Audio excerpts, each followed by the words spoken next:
reforçar. Dúvidas da aula de ontem. Ficamos com alguma?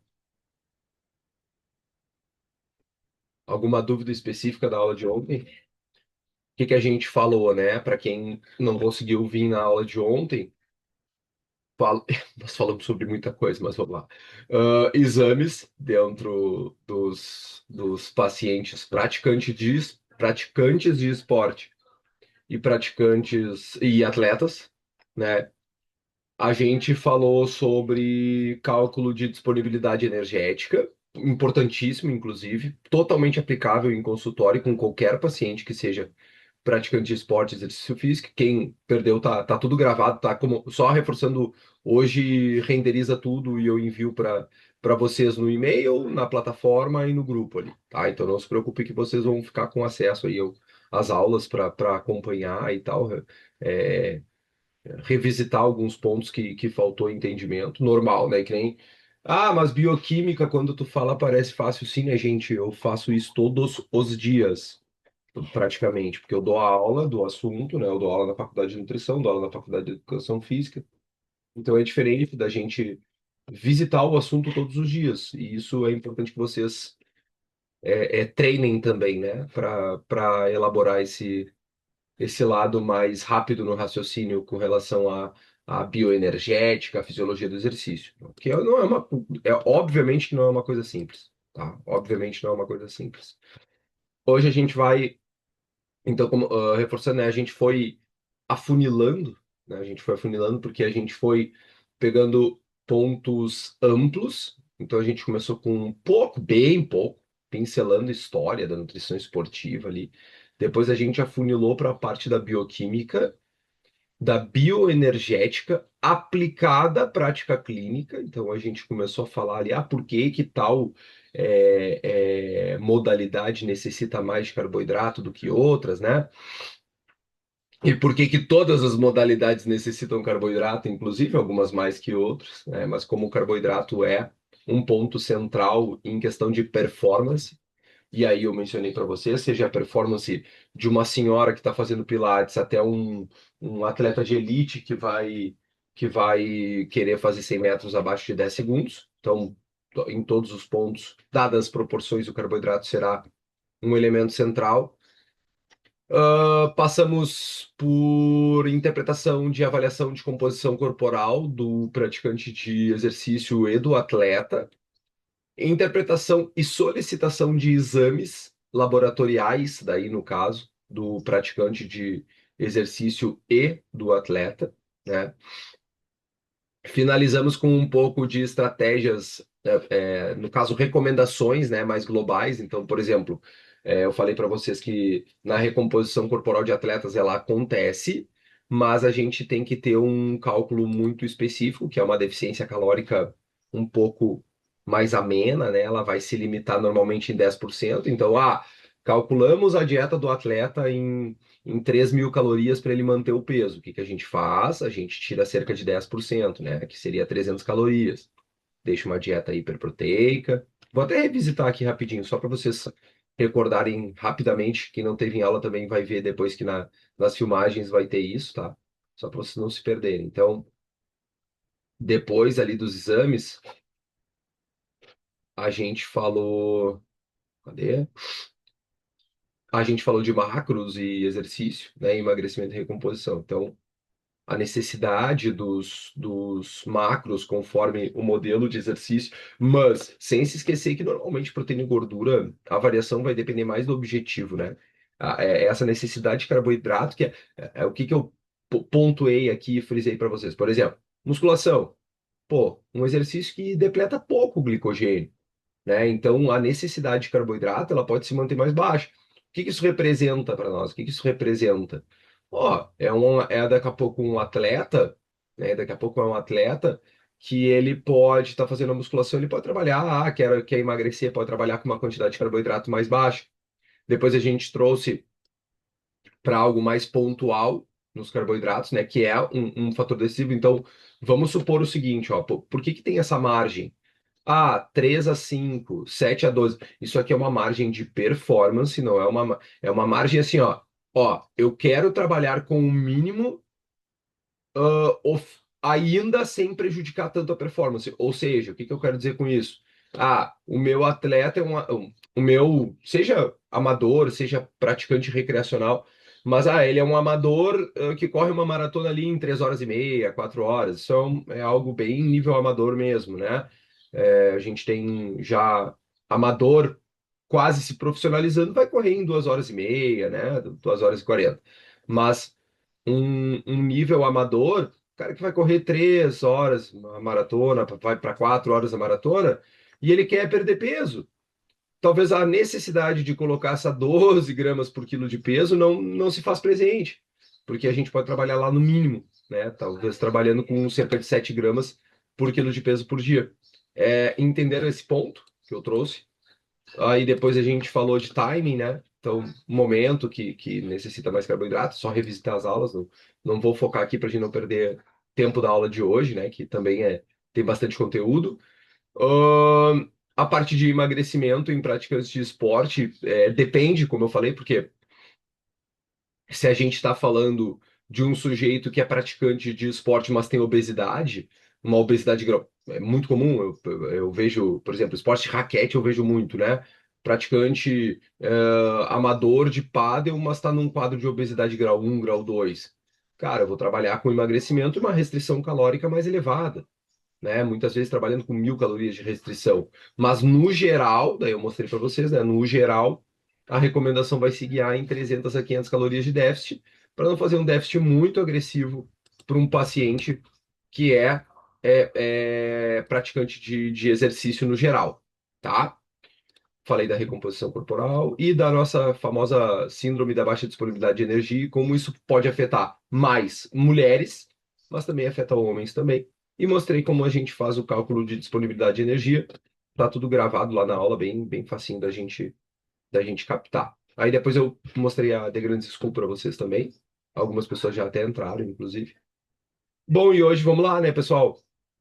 Nós vamos entender o que que um professor quer dizer para vocês quando ele fala assim, ó, forte evidência, emergente ou ineficaz. Porque o que que acontece? É muito fácil eu pegar e dizer assim, ó, eu acho que creatina não funciona muito bem, não. Eu acho que BCAA é o melhor suplemento que existe. É muito fácil fazer isso. Eu posso gravar e sinalizar o que eu quiser. Usar a extrapolação bioquímica, esse é um ponto que eu quero discutir com vocês hoje. Mas o fato é, quando a gente fala de evidências, então assim, ó, esse é um suplemento com forte evidência, né? Existe um proceder para isso, né, galera? Existe um proceder para isso. Então, por exemplo, o que que os trabalhos hoje que trazem classificação de evidência do suplemento fazem? Eles vão até o ponto mais alto no nível de classificação da pirâmide de evidências para analisar o que que aquela ideia de suplemento tem naquele objetivo específico. Então, o que que eu quero dizer com isso? Uma das coisas, já vou voltar aqui, tá? Uma das coisas que a gente sempre se pergunta quando vai prescrever um suplemento é aqui, ó, existe evidência, tá, beleza, existe evidência, mas que funciona para o esporte ou evento. O que que eu quero dizer com isso? Evento, exemplo de evento, né? Hipertrofia, objetivo, né? Com evento eu quero dizer hipertrofia. Por quê? Muitas vezes a gente vai ver assim, ó, eu vi esses tempos um vídeo assim, eu sempre gosto de usar de exemplo. Bicarbonato de sódio é o melhor suplemento que existe. Eu vi esses dias passando no Reels no Instagram, né? Aí pensei, não, peraí. Não. Bicarbonato de sódio é um bom suplemento para situações específicas. Mas, por exemplo, bicarbonato de sódio na hipertrofia não tem evidência nenhuma, não funciona para nada, certo? Ou seja, um suplemento ele será ou não eficaz para determinado objetivo. Parece meio óbvio isso, mas muitas vezes se extrapola essa condicionante aí do suplemento ser eficaz ou não. Outra situação que acontece muito, galera, muito, vocês vão ver muito vídeo no Insta, vídeo no TikTok, com a famosa extrapolação bioquímica. Até não trouxe muito disso, mas cabe essa observação. O que que é uma extrapolação bioquímica, galera? Vamos lá. Um exemplo, tá? Um exemplo.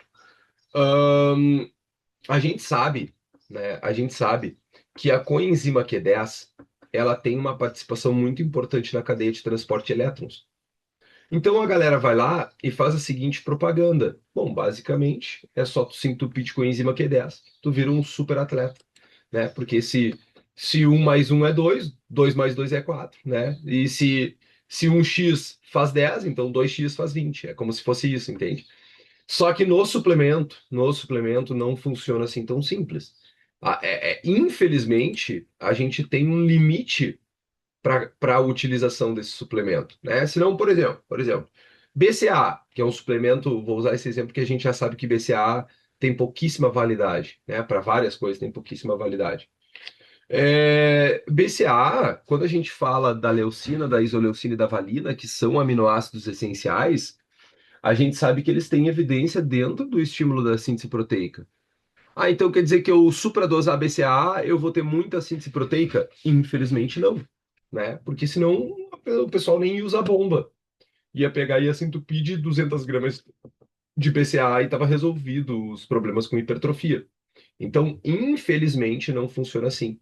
E quando a gente fala de suplemento, existe um apelo muito forte para essa ideia de extrapolação, né? Existe um apelo muito forte para estudos, por exemplo, estudos in vitro, né? Estudos em animais.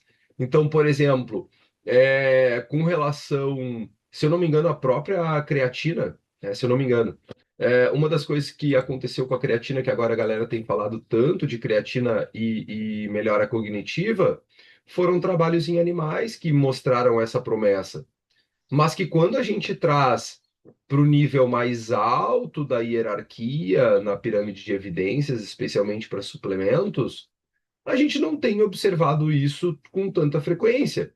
Então é necessário um pouco de cautela até que a gente tenha toda uma convergência dos estudos mostrando que, ó, realmente, grande parte dos trabalhos com meta-análise, ensaio clínico randomizado, tem mostrado que faz sentido pensar nela desse jeito. Que nem quando a gente fala do seguinte, nem quando a gente fala do seguinte, olha, grande parte dos trabalhos tem mostrado que, de fato, a cafeína funciona para esportes que durem de X a X minutos. Olha, grande parte dos trabalhos tem mostrado, de fato, que a creatina associada com estímulo de treinamento de força é um contribuinte para a hipertrofia. E quando a gente fala de utilizar esse suplemento como forma de promover esse objetivo, o que a gente está afirmando para o nosso paciente, é por isso que eu tenho essa cautela tão grande com vocês que já são nutricionistas ou serão futuros ou são futuros nutricionistas, ó, hoje, meu amigo pacientinho, faz sentido tu gastar com esse suplemento. Se tu botar o teu dinheiro nesse suplemento, tu terá um benefício adicional. Porque não existe nada mais bizarro do que um profissional que faz um paciente gastar sei lá quanta grana em suplementos totalmente ineficazes. E a gente vê isso com muita frequência, né? Uma lista de suplementos que por mais que a palavra seja bonita ali, né? Famosa extrapolação bioquímica, não, porque magnésio faz isso. Porque tô chutando nomes aqui, tá, galera? Não quer dizer que eu seja contra ou a favor, não é isso. Eu tô trazendo nomes aqui de suplemento. Ah, porque a coenzima Q10 faz isso? Ah, então eu vou botar toda essa lista aqui. Sendo que eu nem investiguei a questão de rotina alimentar desse paciente antes. Será que ele não consome magnésio suficiente? Será que ele realmente tem deficiência de zinco? Será que eu preciso utilizar um resveratrol com ele? Tem evidência de que isso vai trazer um benefício adicional para ele? Ou eu só estou fazendo ele gastar dinheiro a mais?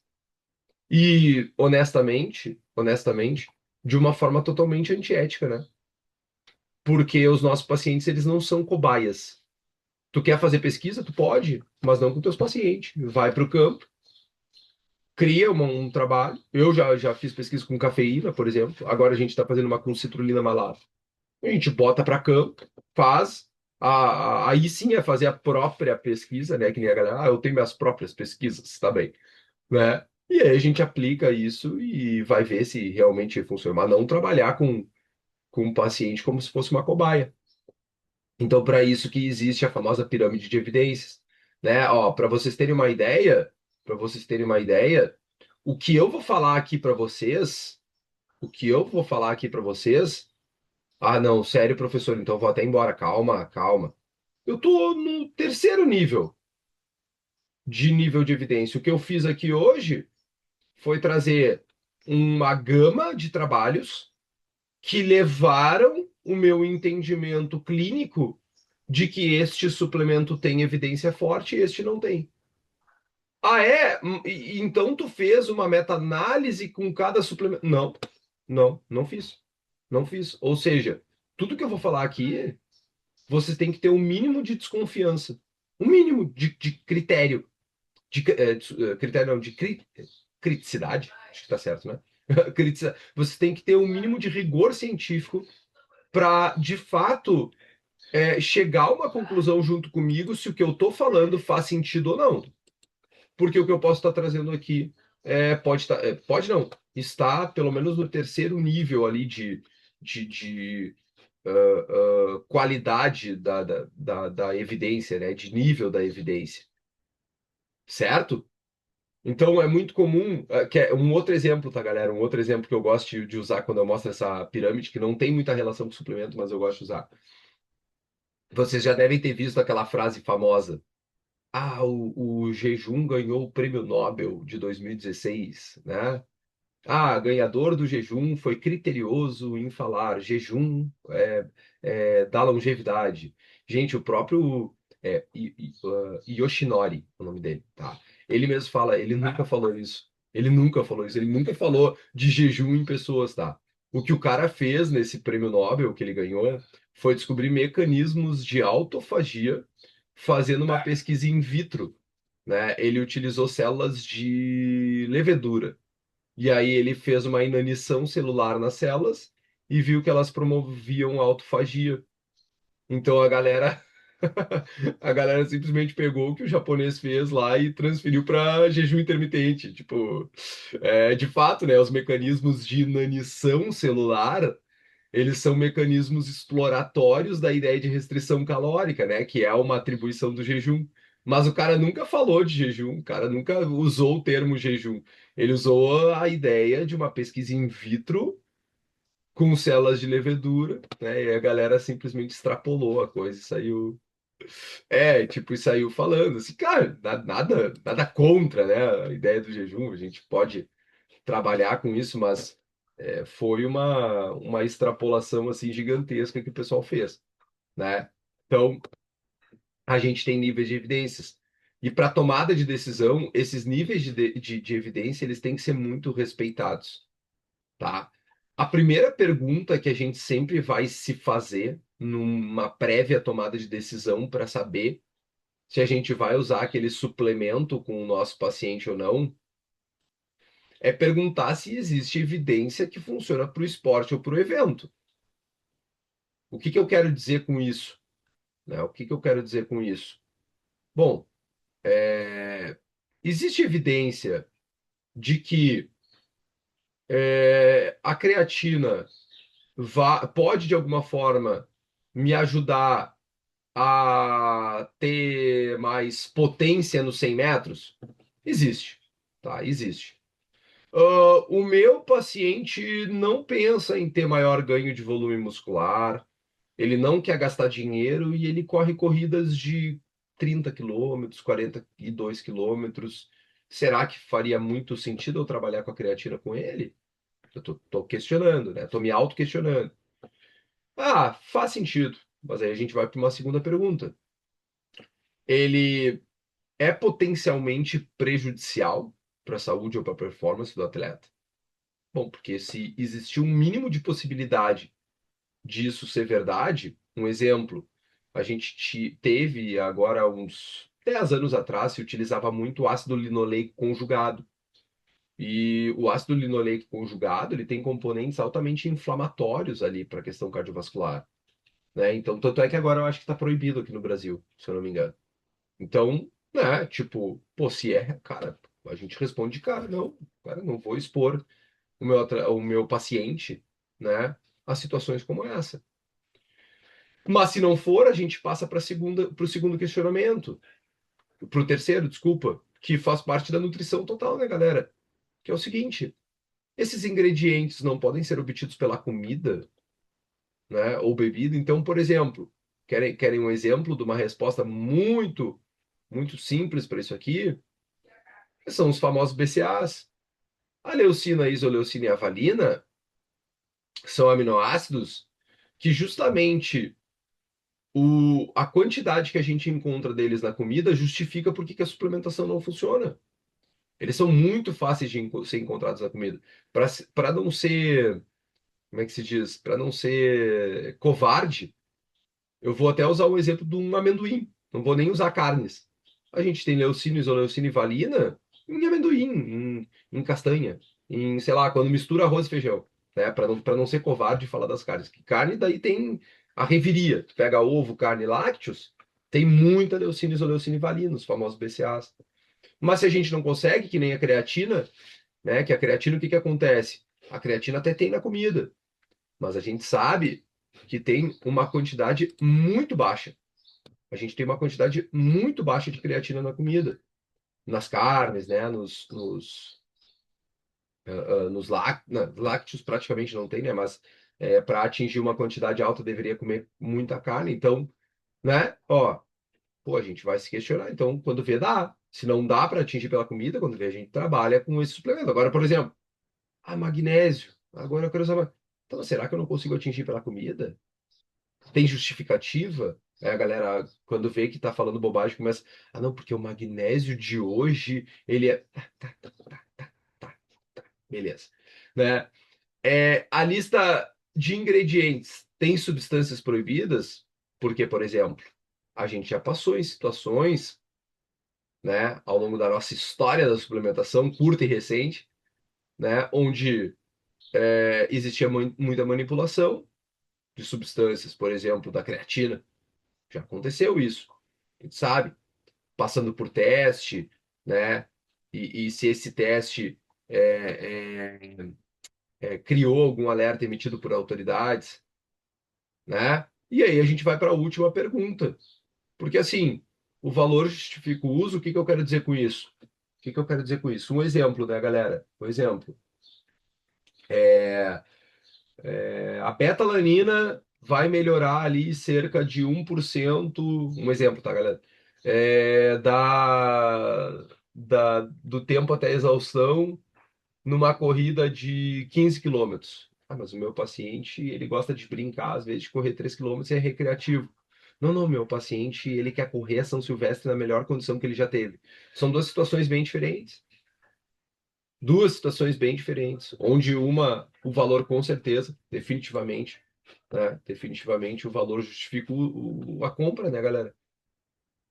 Então, são situações bem diferentes. Dito tudo isso que eu falei, toda essa parte introdutória, para vocês captarem comigo aqui alguns pontos, certo?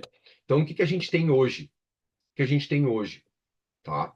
Primeira coisa é nível de evidência, mas para a função principal que oferece, onde vocês podem ver a creatina, a cafeína, a proteína e os carboidratos, a suplementação de carboidratos, quando necessário cada um, depois de se perguntar tudo isso aqui, depois de se perguntar tudo isso aqui, depois de passar por isso aqui, a gente chega nessa conclusão, que para força, potência, ganho de massa magra, a creatina é nível A de evidência. Que para desempenho e aumento de atenção ao exercício, a cafeína é uma excelente possibilidade. Nós já vamos passar suplemento por suplemento, tá? Não se assustem ainda que a gente vai dizer quanto, quando, até onde pode usar, né? Não se assustem com isso. A proteína, quando falta, para recuperação muscular, adaptação ao exercício. Os carboidratos, para sustentação do exercício de alta intensidade, lembram que eu falei isso para vocês? A betalanina, já o nível de evidência um pouquinho mais baixo que os outros, mas com níveis de evidência, assim, bons para alta intensidade, né? O bicarbonato, também pensando esse tamponamento, vocês já vão entender, tá? E esse tamponamento, com boas evidências do bicarbonato, O nitrato para eficiência metabólica. Agora, a gente também tem aquilo que a gente chama de evidências emergentes de suplementos. Ou seja, suplementos que a gente vai tentar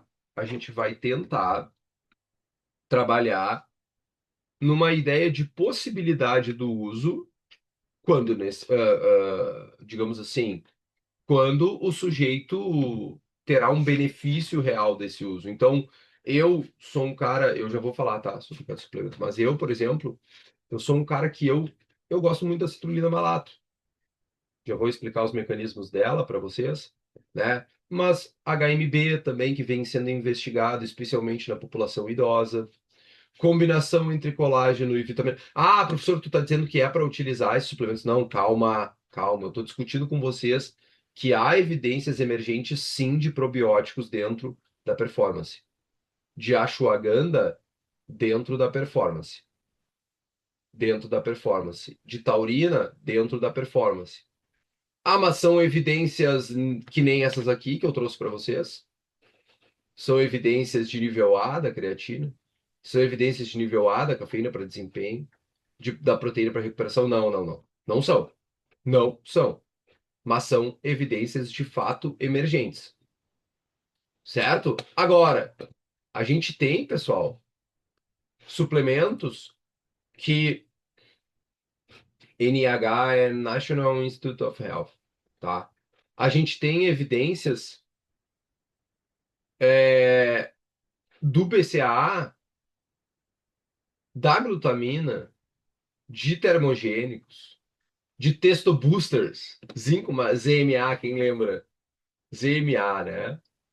De antioxidantes em altas doses, inclusive com evidência negativa, prejudicando a adaptação. Já tem trabalhos bons sobre isso. A galera gosta muito, né? O que são antioxidantes? Vitaminas antioxidantes, galera.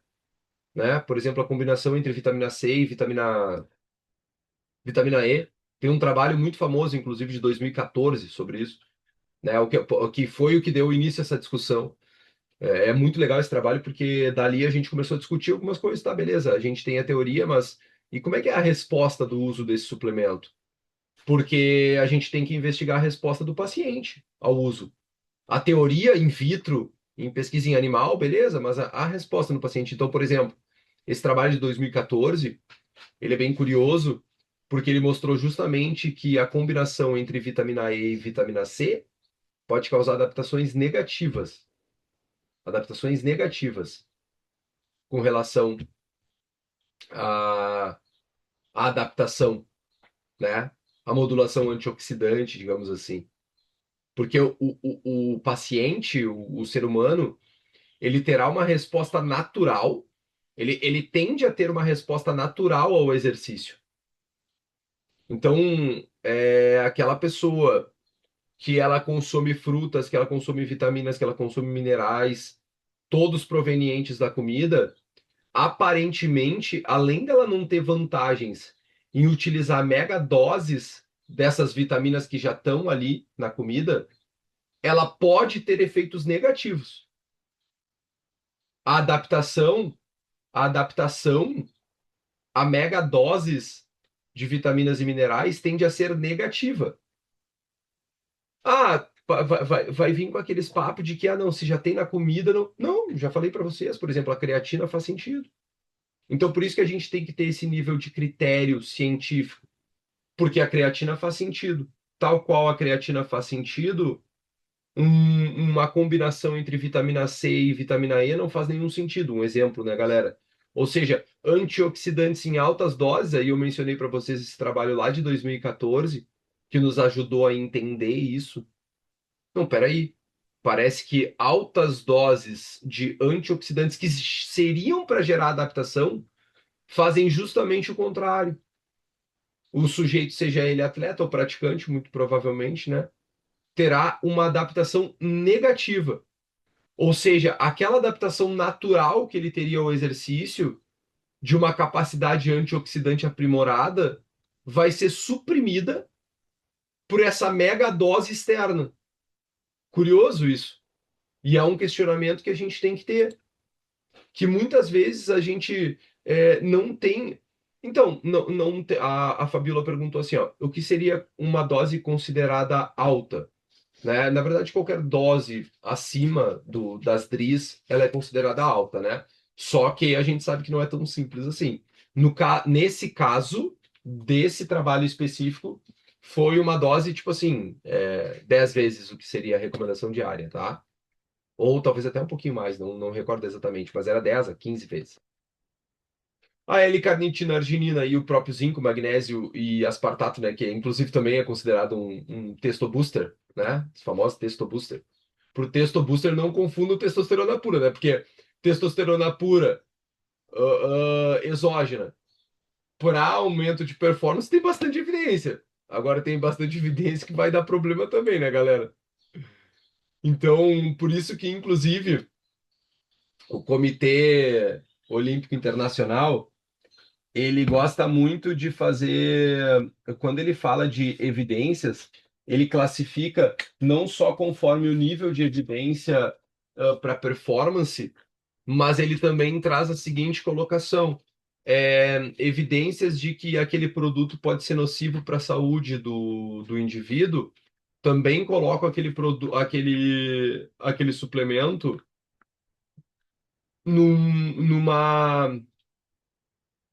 numa classificação de mais baixo nível. Então é muito engraçado, porque se a gente vai, por exemplo, na tabela do Comitê Olímpico Internacional. Não, do Comitê Olímpico Internacional sobre qualidade de suplemento, tem ali, nível C, né? Aí vai ter o BCA, aí do nada tem testosterona. Aí tu perguntou, como assim? Ah, não, claro, ou não tem evidências de que funciona para performance, ou oferece riscos altíssimos para o paciente, né? Então, assim, não deixa de ser, não deixa de ter muita evidência para performance, mas os riscos assim, tendem a preocupar, né? Tendem a preocupar. E aí ali eles trazem testosterona, trazem DHEA, trazem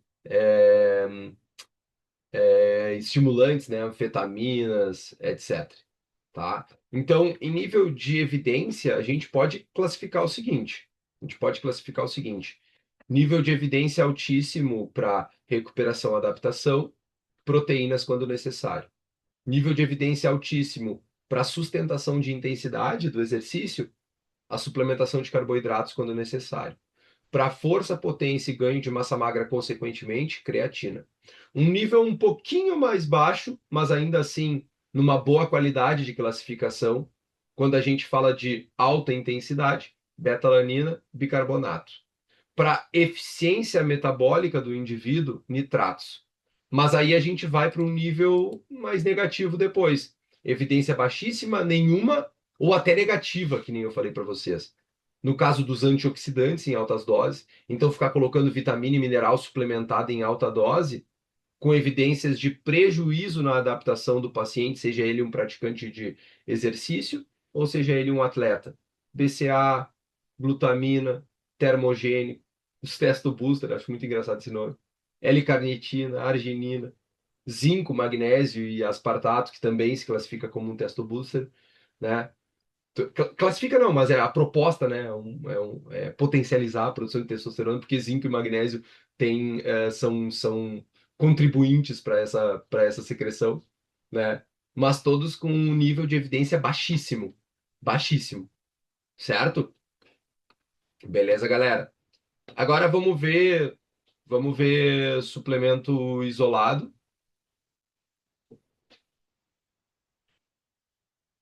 Vamos ver. Agora a gente vai ver suplemento por suplemento isolado, suas evidências com relação a cada uma da ação deles, tá? E doses, né, galera? Sempre trabalhando com muita resposta. Pode.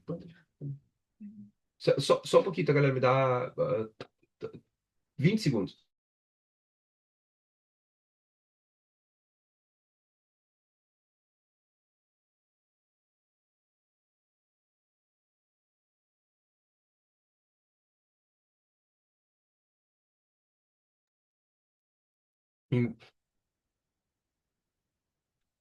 Bah, que susto que eu tomei, galera. Achei que eu não tava gravando. Peraí. Não, tô. Meu Deus, que susto. Que susto. Tá, tudo gravado. Imagina. Falamos 40 minutos quando eu tava. Tá, não, tô gravando. Então, povo, a gente vai ter, né, a creatina como um composto que a gente pode classificar como eu fiz como é que é, um jabá hoje, porque não sei se vocês viram que agora a Growth está com parceria comigo, né? Então, para quem gosta aí de comprar creatina da Growth, pode usar o meu cupom ali, é de grandes, fica fácil de colocar, né?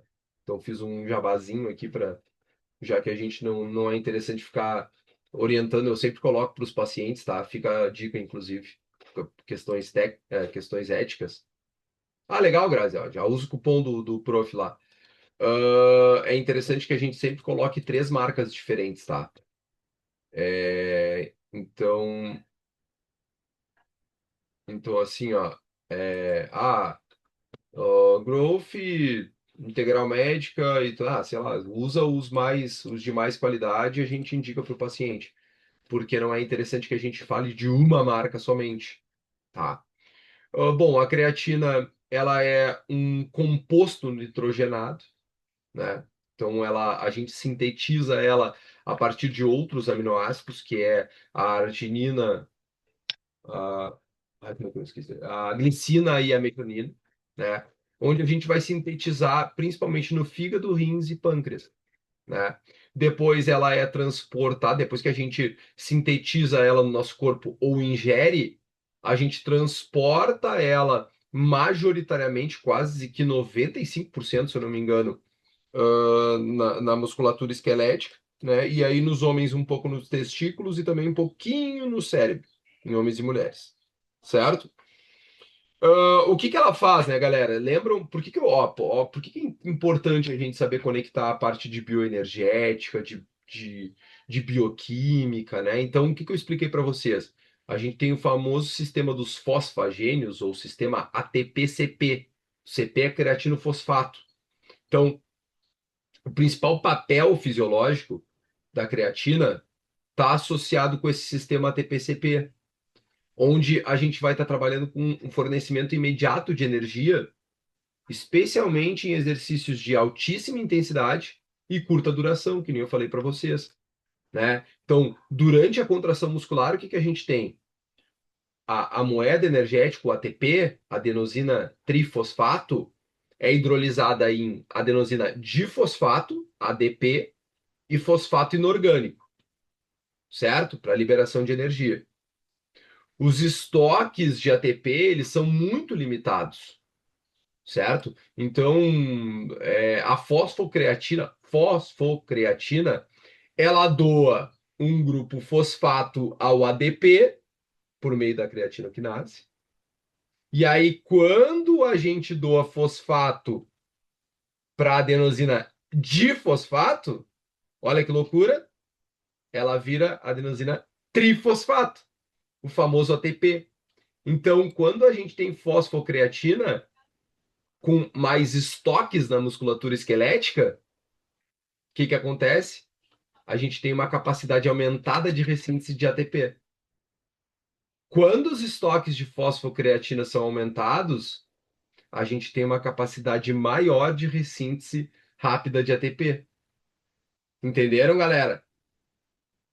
Entenderam? Dúvidas? Dúvidas até aqui? Podem ir mandando no chat.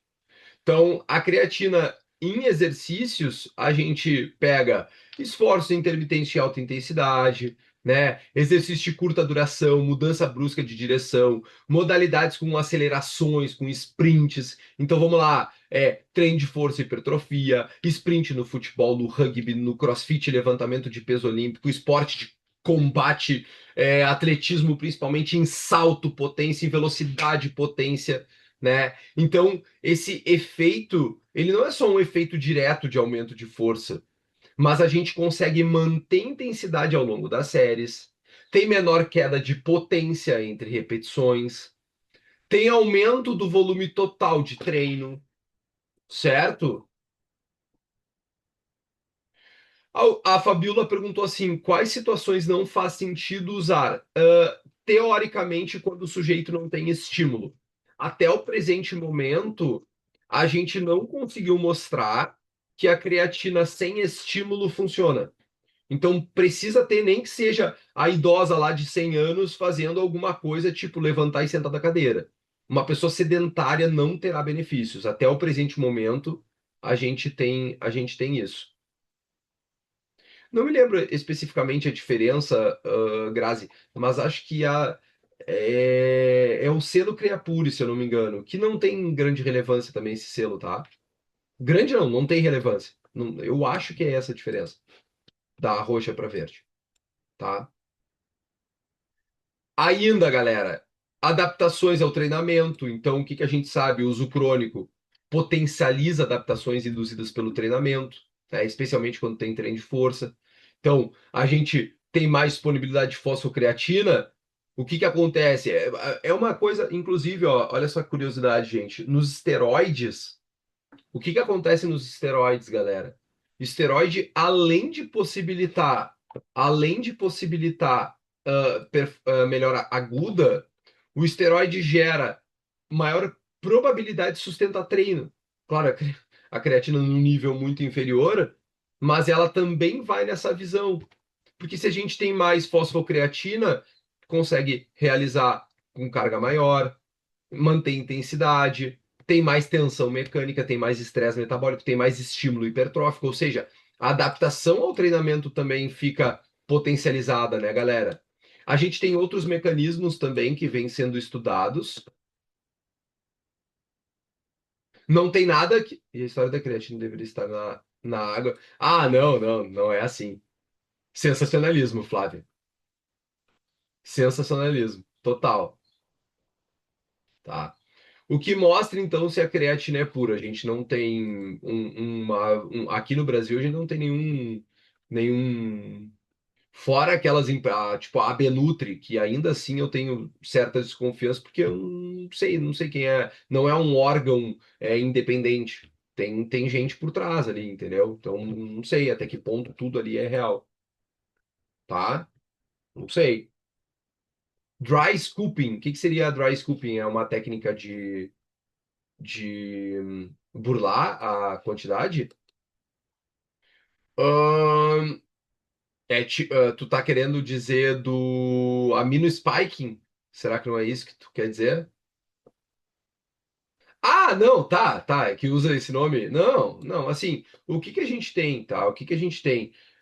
Diluir um produto que foi feito para diluir sempre será melhor. Ah, eu vou absorver emergente, evidência emergente, da cognição emergente, mas não tem grande, não tem ainda, não dá para a gente dizer que creatina melhora a função cognitiva, não dá, mas tem evidência emergente sobre isso. Há de se discutir. Precisamos de mais evidências, mas não descartar, que nem a gente faz, por exemplo, pô, a pessoa que diz, glutamina e hipertrofia, eu vou dizer, cara, não tem, já foi investigado de tudo que é jeito, não tem. Agora, na cognição, a gente ainda carece um pouquinho de evidência para saber se funciona para algo ou não, tá?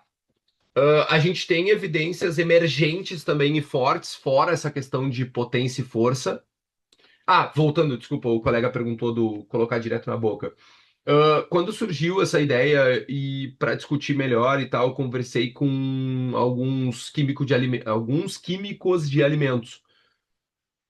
Em teoria, a absorção não será a mesma por causa da diluição, mas aparentemente isso não tem relevância para o contexto final. Então, tanto faz. Agora, é, assim, é meio aleatório, assim, eu acho até meio perigoso em questão de aspiratório e tal. Eu não gosto muito, eu nunca faço. E não oriento porque eu acredito que meus pacientes têm um tempo de colocar na água, diluir e tomar, entendeu? Então, eu particularmente não gosto. Mas não parece ser um problema, também não parece ser uma solução, a questão de colocar direto, tá? Evidências, então, sugerindo que na questão de melhora e eficiência das mitocôndrias, né? Ou seja, teria alguma eficiência em metabolismo energético, não só na produção, de força e potência, mas são evidências emergentes. São evidências emergentes também com redução de marcadores diretos de dano muscular, como a própria creatinoquinase, né? A lactato desidrogenase também. Então, pode ser que atenue resposta inflamatória do exercício, pode ser, a gente discute sobre isso, né? Pode ser com questões de melhora de eficiência cognitiva, saúde óssea, né? Então pode ser. Os protocolos clássicos, galera, que a gente tem. Ô Grazi, então, essa questão do café não tem problema, não. Não tem problema também. Inclusive, tem mais evidência de que um pouco de cafeína poderia contribuir com a absorção do que prejudicar. Não tem problema, não. E é doutor, é que nem você falou, doutor em química, né? Não tem problema, não. A gente tem evidências, tá, pessoal? Protocolos clássicos com fase de saturação, como é que a gente faz? Normalmente se trabalha 7 dias com 0,3 graus. Ó, quem tá com caneta aí anota que agora vem número, tá? Caneta e papel anota aí. Então, opa, fechou minha webcam. Ai, gente, faltou. Desculpa, peraí. Agora que eu vi, tô sem bateria do. Desculpa, minha cara não tá aparecendo aqui. Peraí, deixa eu só pegar aqui pra carregar o celular, galera. Peraí, me dá. Eu vou só pegar o carregador aqui. Como é que. Pô, vocês não gostam da minha cara mesmo. Ninguém me avisou.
Voltei. Só vou botar a carregar aqui um pouquinho o celular.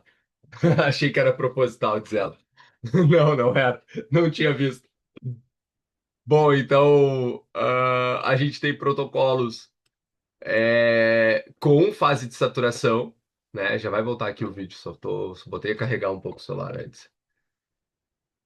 Que envolvem 0,3 gramas por quilo de peso por dia. Então, por exemplo, enquanto um cara de 80 vai usar 24 gramas, um cara de 100 vai usar 30, né? Mas dá aproximadamente 20 gramas por dia, dividido em 4 tomadas. E depois a fase de manutenção que vai a 5 gramas por dia, né? Ou trabalhar com continuamente uma dose de saturação, continuamente, né? Com 5 gramas por dia para sujeitos mais pesados, com evidências de que alguns podem, por exemplo, o cara tem 100 quilos, talvez trabalhar com uma dose ali de 8 a 10 gramas seja mais inteligente, tá? Mas tanto o protocolo sem saturação quanto com saturação ele vai funcionar igual, tá, galera? Ele vai funcionar igual. Porém, quando a gente faz a saturação prévia, a gente sabe que o ganho de força vai ser mais rápido. Hipertrofia não, tá? Hipertrofia não. Mas ganho de força pode ser mais rápido, tá? Assim, adicionalmente, curiosidades aí, né? Então, uma coisa que muitos pacientes ainda têm dúvidas, a gente tem trabalhos bem elaborados mostrando que não causa dano renal em sujeitos saudáveis, não tem retenção subcutânea, né? A retenção que a creatina faz, ela é uma retenção intracelular, né? Intracelular, então não tem nada a ver com retenção subcutânea, né? Tem nada a ver com retenção subcutânea. Além disso, a forma mais estudada até hoje, ela é a monoidratada, que é, digamos assim, um padrão ouro, mas a gente tem ainda a forma da creatina HCl e a etil-éster, que, assim, além delas não terem o nível de segurança que tem a monoidratada, elas não mostram. Tá no pote de creatina, tá, Flávio? Tá no pote. É que essa parte aqui é para vocês anotarem mesmo. E não se esqueça que depois eu vou. Não agora, tá? Que eu tô na elaboração, mas não se preocupe que vocês não vão ficar sem. Que eu tô elaborando todo o livro de nutrição esportiva que vocês vão ganhar depois. Tá? Beleza? Ahn, e deixa eu ver o que que faltou aqui falar dela. Por isso que não se traz só a imagem, né, Flávio? Tô brincando, porque às vezes a gente esquece que. Não, não faltou nada. Aqui, ó. Só a única coisa que faltou é o seguinte, tá? Timing pode ser consumida em qualquer horário.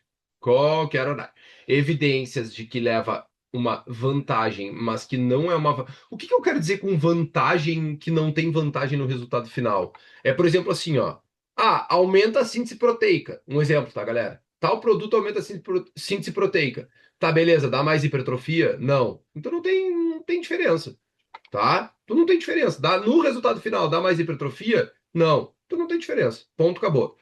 Tá? É isso mesmo que eu quis dizer. Então, tem uma leve vantagem, tem uma leve vantagem, mas é uma vantagem ali associada à questão absortiva que no resultado final não vai trazer vantagem. É isso, tá? Dúvidas sobre creatina, galera? Dúvidas sobre creatina.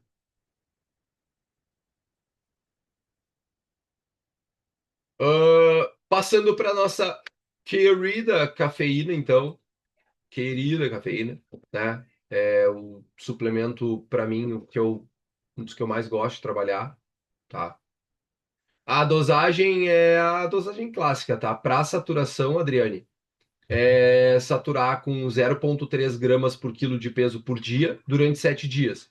Ou seja, a maioria da galera vai ficar ali de 20 e poucos até 30 gramas por dia, dividido em 4 tomadas. Depois passa para dose de manutenção, tá? Que são 5 gramas.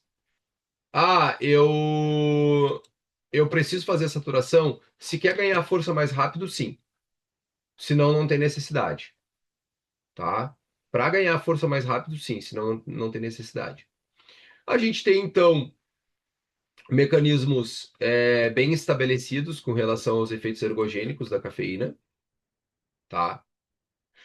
Luísa, tem que fazer uso contínuo para ter mais resultado?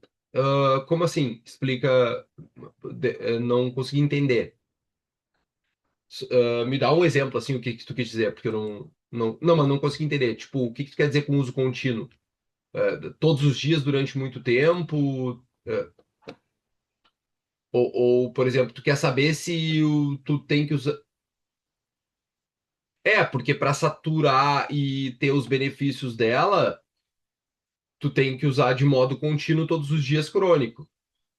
Sim, a resposta é sim, tá?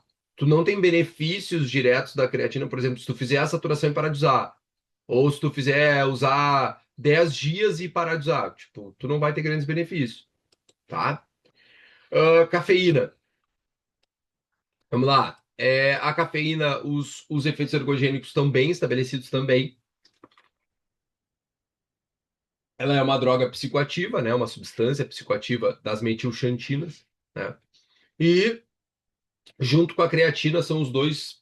os suplementos mais bem estudados no mundo do esporte hoje, né? Diferente dos suplementos que vão atuar, que nem a creatina, primeiro no músculo esquelético, a grande diferença da cafeína é que ela tem os principais efeitos dela no sistema nervoso central, né? Então, como ela funciona? A gente ingere a cafeína, ela é absorvida no trato gastrointestinal. O pico plasmático dela, né, o pico de quantidade dela, vai acontecer em torno de 60 minutos, certo? E aí, assim, a meia-vida, ou seja, para dar uma baixada para meia dose, né, da cafeína e tu parar, por exemplo, se estiver tendo um colateral, alguma coisa de cerca de 4 horas. Outros pontos importantes, ela ocorre principalmente a metabolização dela no fígado por uma enzima chamada CYP1A2, justamente o polimorfismo que afeta essa enzima é o polimorfismo que explica por que algumas pessoas respondem muito mais à cafeína que outras, né? Com certeza, das pessoas que estão aqui, vários têm uma resposta muito diferente com relação à cafeína, né? Tem gente que responde muito, sendo muito mais sensível, pessoas que tomam cafeína antes de dormir, às vezes. Isso não é incomum da gente ver. Apesar de que, por mais que ela não esteja tendo efeitos que a gente observe, tipo, ah, não tô acelerado, não tô. Ela tá causando efeito, tá? Por exemplo, o sono ela vai afetar se tu toma depois das 4 da tarde, tá? O principal mecanismo ergogênico, ou seja, de produção de performance da cafeína, principal mecanismo de produção de performance da cafeína, ele ocorre por um mecanismo muito específico e já muito bem estabelecido, que é o bloqueio dos receptores de adenosina, né? Por quê? Porque a adenosina, ela é um neuromodulador que inibe, que é inibitório, né? Então, aumenta com o tempo de vigília e exercício prolongado, reduz a excitabilidade nervosa, aumenta a percepção da fadiga, diminui alerta. Ou seja, quando bloqueia os receptores, é que a gente tem justamente o efeito oposto, né? Então, ela aumenta neurotransmissores excitatórios, como dopamina, noradrenalina, reduz a sensação subjetiva de fadiga, né? Peraí, aumenta. Tá ruim a internet, né? Não sei se tá travando o áudio só para vocês. O vídeo eu tô vendo que tá travando. Ahn, reduz a sensação subjetiva de esforço, né? Então, basicamente, pessoal, o indivíduo consegue sustentar um esforço maior com menor sensação de esforço. É isso que ela faz, né? Então, a cafeína melhora tempo até exaustão, economia do exercício, uma capacidade de manter intensidades mais elevadas, né?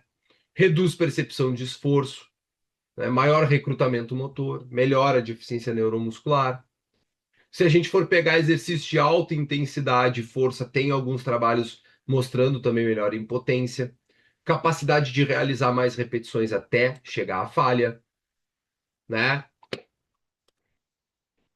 Minha, minha coisa está caindo aqui, o vídeo e voltando, que estranho. Peraí, deixa eu só ajustar aqui. Ahn, Esportes intermitentes, como CrossFit, até o futebol, a gente pode citar, né? Retarda a queda de desempenho ao longo das sessões de treino, né? Aumenta a capacidade de repetir esforços intensos, né? É, aumenta a limiar de dor, reduz desconforto muscular durante exercício, né? Então, em geral, a gente vai utilizar cerca de 60 minutos antes do exercício e numa dose que vai de 3 a 6 miligramas por quilo de peso. Por que a dose vai de 3 a 6? Acabei de falar, né, gente? Tem gente que responde mais, tem gente que responde menos. E a cafeína, por ela ter essa questão estimulante, ela pode justamente acabar prejudicando o paciente. Se o paciente tem muito estímulo e tem efeitos colaterais ali, como por exemplo palpitação, sudorese, né? Ele vai se sentir desconfortável. Tanto que a gente já tem evidências de doses menores, por exemplo, 1 miligrama por quilo de peso, podendo gerar benefício e com um risco muito menor de efeito colateral, certo? E é muito útil para sujeito com mais sensível. Outro ponto importante, essa dose de 3 a 6 miligramas por quilo de peso, a gente já sabe que não há dose, que a dose maior não representa benefício adicional. 3 a 6 é a dose essencial para o indivíduo ter resposta que necessita, tá? Além disso, a gente tem diferentes formas. A forma mais bem estudada para suplementação é a cafeína anidra, tá? Mas a gente tem gel, que é em cápsula em pó, né? As clássicas que a gente vê. Essa aqui é uma cafeína anidra, por exemplo, que a gente não vê o nome anidra, mas é quando é em pó, em cápsula, é a cafeína anidra. Mas a gente tem gel com cafeína, goma com cafeína, bebida energética, né? Os energéticos. Lembrando que existe uma variabilidade individual muito importante, né? Especialmente pela resposta desse polimorfismo no gene seu YP1A2, né? Que vai influenciar a resposta ergogênica, velocidade de metabolização. Então, metabolizadores mais rápidos, eles têm uma melhor resposta. Metabolizadores lentos, ou seja, aqueles que vão ter mais risco de ansiedade, de taquicardia, vão justamente ter uma resposta pior, por isso que a dose costuma ser menor. Então tem que testar. Tem que testar. Por quê? Porque desconforto gastrointestinal, tremor, taquicardia, insônia, qualidade do sono, ansiedade, são efeitos adversos clássicos da cafeína, que pode, se não for testado prévio a um evento, então, o meu atleta gosta de correr, o meu praticante de exercício, ele quer brincar lá numa competição de 5 quilômetros. Vou testar a cafeína. Nunca, nunca. Isso tem que ter sido testado antes, certo? Tem que ter sido testado antes, lembrando na dose que vai de 3 a 6 miligramas por quilo de peso. Ok? Ainda o nosso querido whey protein, né? Que a gente tem o famoso whey protein isolado, concentrado, hidrolisado. O fato de um ser mais caro que o outro faz muitas pessoas acreditarem que um é melhor que o outro, né? Um é melhor que o outro. E não é verdade. Um é diferente do outro. Um é diferente do outro, tá? Ah, mas eu li que o whey protein hidrolisado absorve muito mais rápido. Tá, e daí? É aquilo que eu falei. E o resultado final? O que a gente sabe? Não é porque absorve mais rápido as proteínas que a resposta hipertrófica será maior. É uma resposta aguda bioquímica, ele está absorvendo mais rápido as proteínas. Em termos gerais, no resultado final, não há evidências de que isso possa ser melhor. Ok? Então, basicamente, para vocês entenderem, o whey protein, quando a gente fala de whey protein, o que ele é? Ele tem que ser uma proteína do soro do leite. Beef protein é o whey protein? Não é, por isso que o nome é beef protein. Proteína isolada vegetal whey protein? Não é. A whey protein vegano, que nem a galera fala. Não é. Não é, porque o whey protein ele tem características muito especiais. Por ser um subproduto da fabricação do queijo, ou seja, um produto lácteo, ele é um produto com alto valor biológico. Tem um perfil muito completo de aminoácidos essenciais, né? Ele eleva muito a quantidade de leucina, que é um aminoácido chave ali para ativação de síntese proteica, né? Então, ele é um produto de altíssima qualidade, né? Junk food, a galera fala, né? Não, mas não é mesmo. É muito engraçado isso, né? Mas numa visão geral, se a gente pegar independente, né? E aí vocês já vão entender por que que eu falo que um é diferente do outro e não que um é melhor do outro. O whey protein, ele tem frações proteicas bioativas. O que quer dizer bioativa? Quer dizer que são compostos benéficos para a saúde humana. Então, glicomacropeptídeos, imunoglobulina, alfa-lactoalbumina, beta-lactoalbumina, né? Que são frações que permitem a alta digestibilidade, rápida absorção, estímulo robusto da síntese proteica, além da gente ter evidências desses compostos bioativos, né? Tendo conferindo um benefício adicional para a saúde humana, como resposta antioxidante, modulação inflamatória. Então, um whey protein de boa qualidade é um excelente alimento, tá, galera? Um excelente produto alimentício. A gente tem o whey protein concentrado, onde as características principais desse whey protein concentrado é ter um teor proteico que vai variar de 70% a 80%. Então, esse teor proteico vai variar de 70% a 80%, né? Onde a gente vai ter ali, assim, só uma ressalva, tá? Na legislação brasileira, é permitido que se chame um whey protein concentrado aquele whey que tem de 27, se eu não me engano, até 80% de proteína. Ou seja, vocês, às vezes eu recebo assim, como é que a galera tem coragem de chamar isso de whey, né? Aí eu explico, cara, aí que tá no contexto legal da coisa, pode ser chamado de whey protein.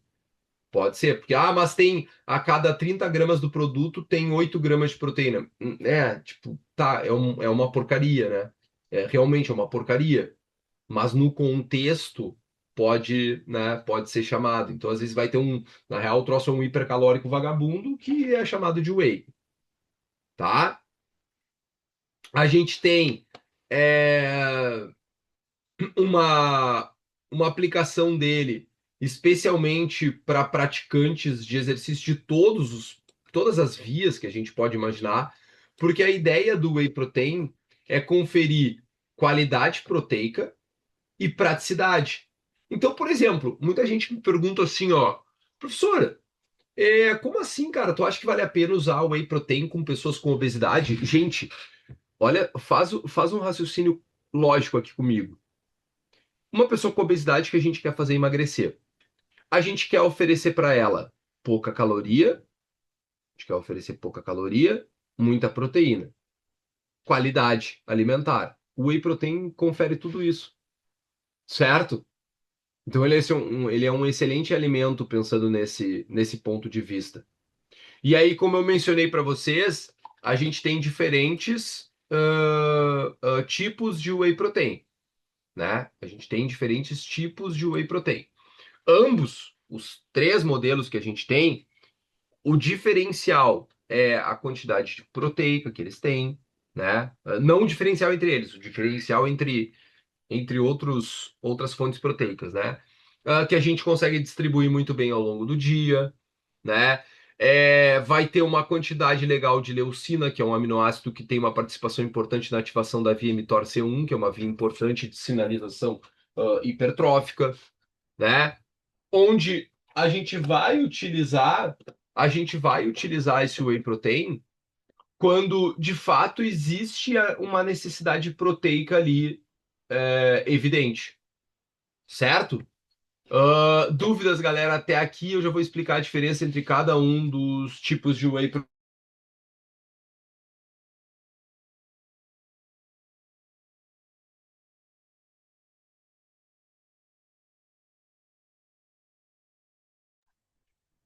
Dúvidas, galera? Ó, a Fabiola falou assim: eu não posso tomar café que fico sem dormir toda noite. A minha namorada faz a mesma coisa. Isso vai fazer diferença nessa questão de performance pensando em cada paciente. Total! Eu já expliquei, né? Desculpa, eu não vi. Desculpa, eu acho que tu fez a pergunta e logo depois eu já tinha respondido. Sim, tá. A probabilidade de tu responder pior a performance é maior, infelizmente. Por incrível que pareça. Por quê? Porque muita gente. É que nem o próximo suplemento que eu vou mostrar, que nem a betalanina. A galera acha que o efeito do suplemento ele precisa ser extracorpóreo, assim, tipo, não, a coceira da betalanina é o efeito dela. Não. A cafeína acelerar minha frequência cardíaca. Não, não é esse efeito dela. Ó, a Flávia já toma e dorme igual. Eu também.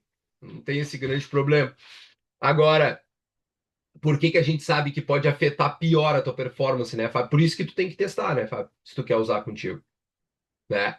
Porque a tua resposta a colaterais dela vai ser mais exacerbada também. Então imagina tu utilizar ela para fazer uma corrida de 3 km e aí no meio da corrida tu tá aqui, ó. Meu Deus, tipo, tá, tô tendo um treco. Que é o que acontece, né? Aumenta muito a ansiedade da galera. Certo? Então, principalmente pode ser um prejuízo na tua performance por aumentar mais os colaterais que a gente não quer, tá? E aí, voltando aqui, galera, ó, só um adendo, então. Onde eu uso cada um do whey protein? Concentrado, isolado e hidrolisado? Gente, vamos lá. O primeiro ponto é o seguinte, tá? Um é diferente do outro. Como eu mencionei, são subprodutos da fabricação do queijo. Então, durante o processo, o primeiro a ser obtido, obviamente, é o whey protein concentrado. Depois, por um processo de microfiltragem, se obtém o whey isolado. O que significa com isolar?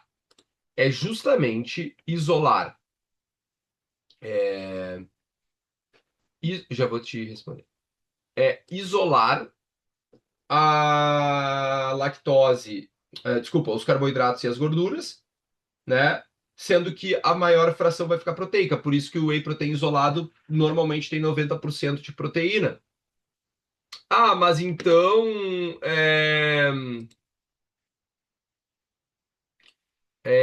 se eu, deixa eu pensar, se eu quero um whey com menos carboidrato, eu vou pensar no isolado.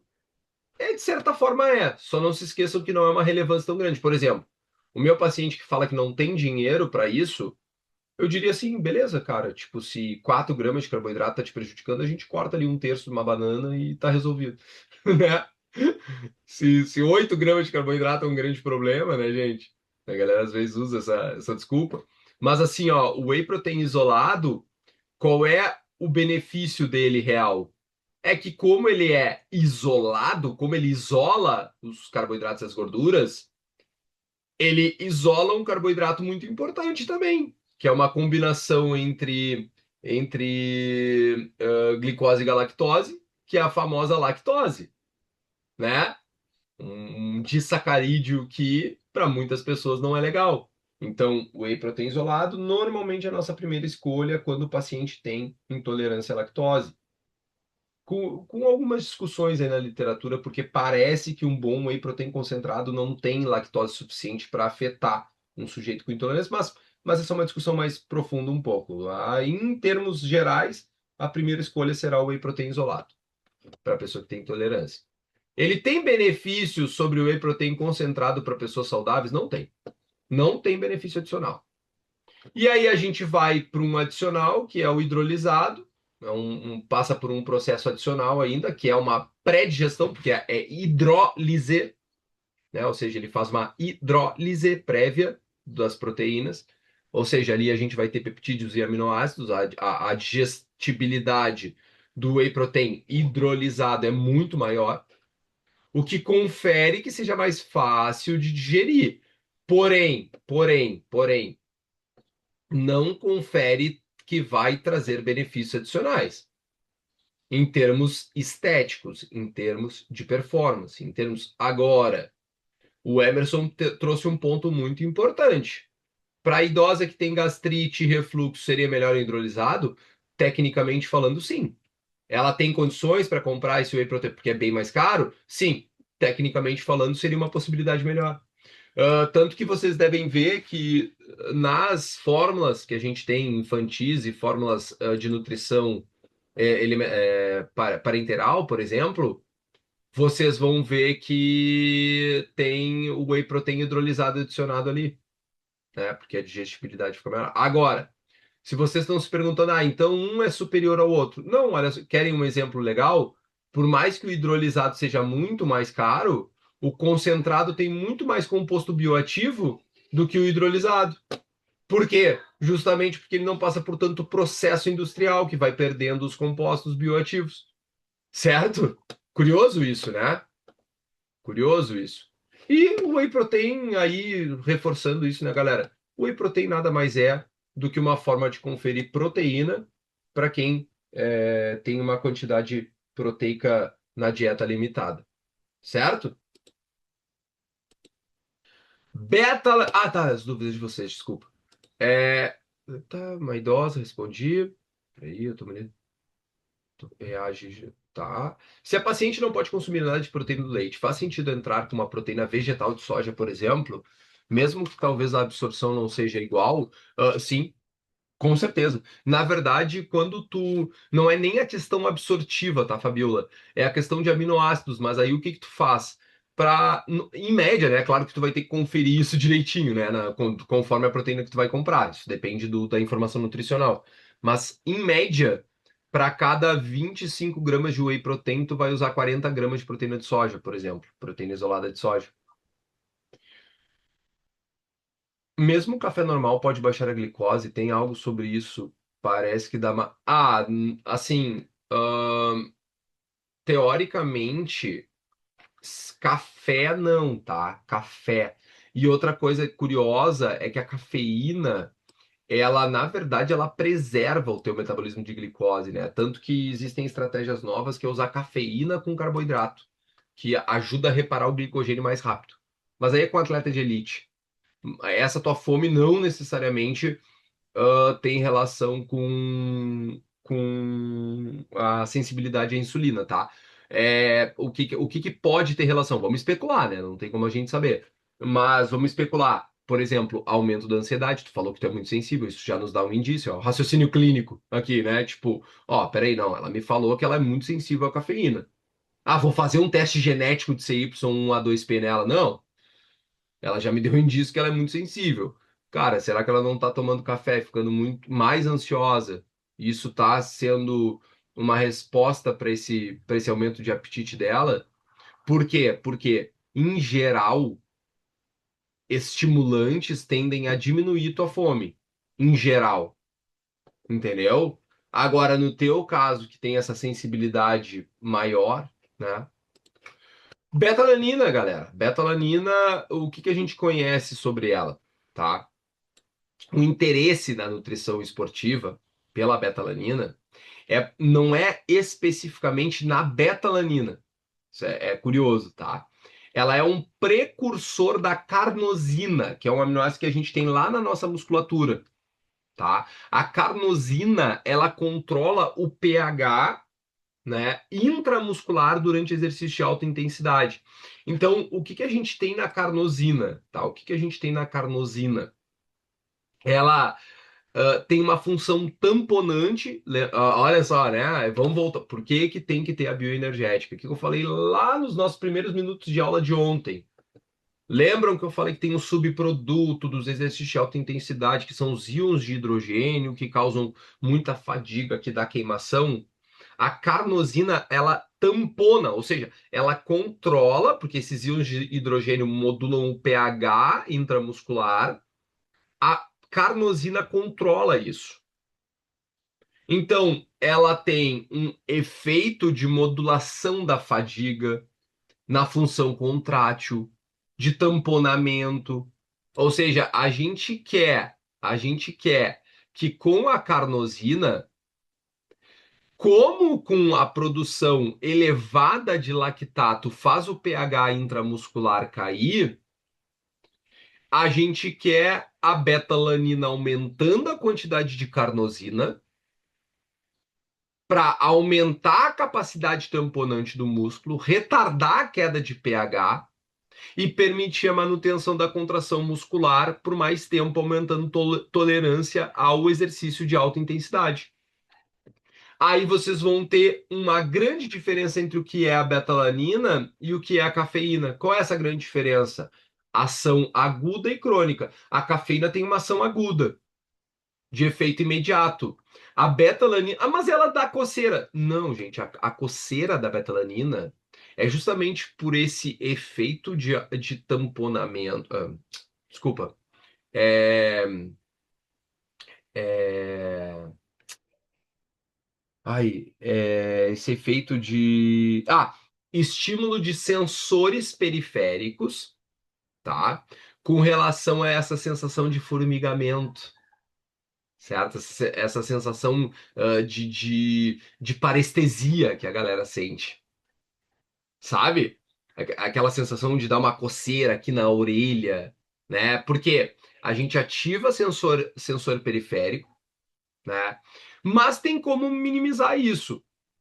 Doses abaixo de 2 gramas por vez parece que tem um benefício interessante para controlar essa sensação. Eu mesmo não gosto muito dessa sensação de coceira, mas a dose eficaz é do sujeito mais leve para o sujeito mais pesado, de 3 a 6 gramas por dia, tá? Porém, apesar de muita gente achar, por causa dessa coceira, que ela tem um efeito agudo, a beta-alanina não tem efeito agudo.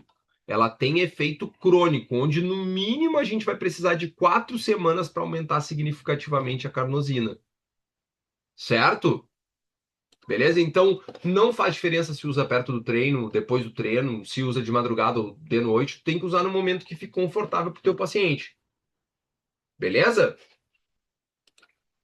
Agora, essa imagem aqui para quê? Para a gente falar, todo mundo já ouviu do famoso suco de beterraba, mas a gente tem também suplementos à base de nitrato, certo? A gente tem suplementos à base de nitratos. Os nitratos que a gente obtém, o nitrato dietético, né, que é um composto que a gente tem em vegetais folhosos, em raízes, ele é um precursor muito importante de uma molécula que a gente chama de óxido nítrico. Qual é o interesse da nutrição esportiva pelo nitrato? É essa molécula. É aumentar a biodisponibilidade de óxido nítrico. Porque quando a gente faz isso, a gente aumenta a capacidade de fluxo sanguíneo, eficiência das mitocôndrias, diminui custo energético no exercício, especialmente em atividades com mais característica do sistema aeróbio para intensidade moderada a alta, né?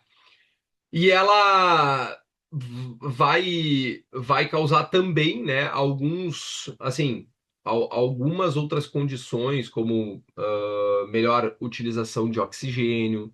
Se tu tem mais fluxo sanguíneo para a musculatura esquelética, tu tem melhor facilidade de entrega de nutrientes, de remoção de metabólitos, né? Então, tudo isso mostra que a gente tem aumento do tempo até exaustão, modalidades com maior evidência que a gente tem o uso dos nitratos, remo, natação, triatlon, ciclismo, corrida, né? Agora, também em esportes coletivos, né? Tipo, tolerância, esforços repetidos, tipo no futebol, treinamento de força e potência, a gente já tem evidências um pouco mais inconsistentes, né?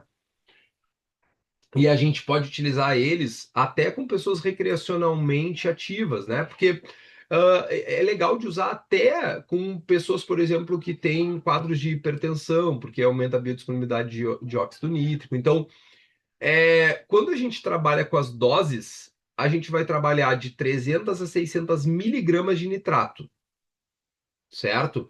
Isso pode ser suplementado, mas isso pode ser obtido do suco de beterraba, enfim, espinafre também, rúcula, a gente pode combinar, mas especialmente a beterraba. Só que a beterraba, o suco de beterraba pura, a gente tem que usar ali umas 400 gramas de beterraba aproximadamente, tá? Sim, umas 400 gramas de beterraba, acaba que é desconfortável para o intestino. Então sempre também tem que testar e o uso dela também é crônico. Tá? A resposta, ela tem uma resposta aguda legal, 2 a 3 horas depois do exercício, mas a resposta dela também costuma ser crônica, ali em cerca de 7 dias utilizando, ela apresenta uma resposta bem interessante, certo? Então, considerando efeitos colaterais que a gente pode ter com os nitratos, a gente vai ver um pouco de desconforto gastrointestinal, né? É comum de observar em alguns pacientes, então tem que testar, né? Um pouco, assim, não sei, tem pessoas que isso incomoda, mas alteração em fezes e urina, né? Que é a famosa betúria, né? Quando dá aquela coloração mais avermelhada, até dependendo da quantidade que tu consome, pode ir para a urina também, pode ir para a urina, tá? Dentro de estratégias nutricionais para aumentar Pô, tá difícil hoje, gente, a dicção. Biodisponibilidade de óxido nítrico no exercício, os nitratos se apresentam como melhor nível de evidência. A gente ainda tem o bicarbonato de sódio, né? A gente tem o bicarbonato de sódio, então um dos ergogênicos mais é o bicarbonato de sódio que a mãe de vocês usa lá nas coisas, tá? Então é esse mesmo, tá? É esse mesmo, por incrível que pareça, né? Então ele tem um efeito direto relacionado à regulação, muito parecido com o que a beta-alanina vai fazer, mas um efeito mais agudo. Já vou explicar para vocês. É um pouco diferente. A ideia ela se converge, mas é um pouco diferente. Então é regular equilíbrio ácido básico, ou seja, controlar pH. Mas ela tem uma ação extracelular, ela não é no pH intramuscular, né? Que nem a betalanina. Então, o que que a gente sabe? Reforçando, a gente tem a nossa famosa glicólise anaeróbica, né? Lembra que eu falei para vocês? Quando a gente está nessa via ali, 2, 3 minutos de altíssima intensidade, precisa aumentar a ATP por vias glicolíticas, ou seja, aumenta, acumula mais íons de hidrogênio. Se aumenta, se acumula íons de hidrogênio, reduz um pouco o pH muscular e até dependendo da quantidade de pH sanguíneo, mas o que que a gente vai ter? Reduz sensibilidade das miofibrilas, prejudica a contração muscular, né? Aumenta a percepção de fadiga. Então, o sistema tampão do bicarbonato, né? Ele atua como um tampão extracelular, neutralizando os íons H+ no plasma. Então, ele mantém pH sanguíneo, ele facilita a remoção desses íons de hidrogênio do músculo para o sangue, né? Então, ele retarda essa acidose extramuscular e intramuscular, certo? Então, ele aumenta essa capacidade de tamponamento, retarda a queda do pH, então sustenta a produção de alta intensidade por mais tempo. Então, diferente da betalanina, ele ainda atua num compartimento extracelular.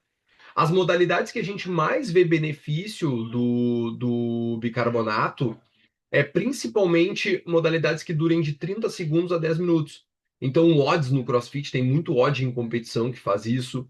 Esporte intermitente de alta intensidade, atletismo 400 a 1.500 metros, natação de 100 a 400 metros, ciclismo de pista, remo, esportes de combate, né? Então, tem boas evidências na literatura que doses clássicas ergogênicas que vão de 0,2, anota aí, galera, 0,2 a 0,3 gramas por quilo de peso, 60 a 150 minutos antes do exercício. Então, por exemplo, um sujeito de 70 quilos consumia ali 15 gramas de bicarbonato, tá?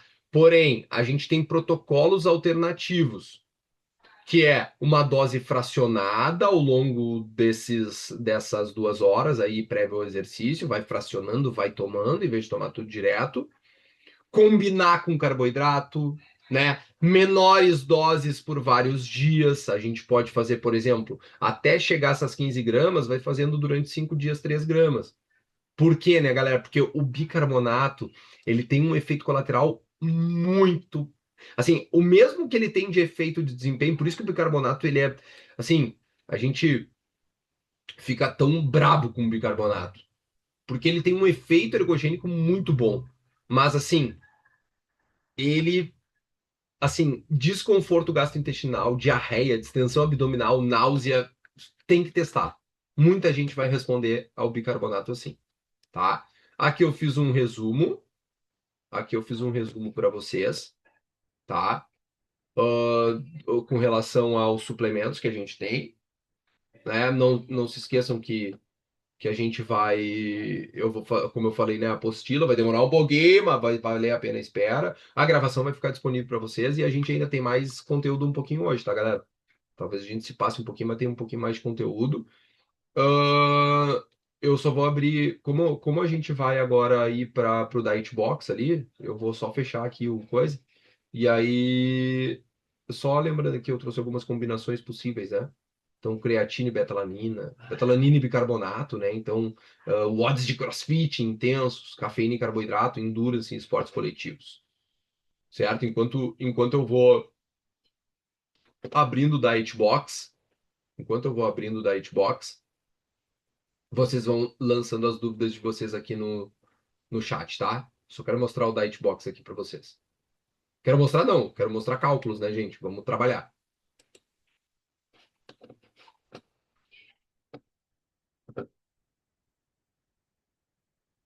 Abrir aqui.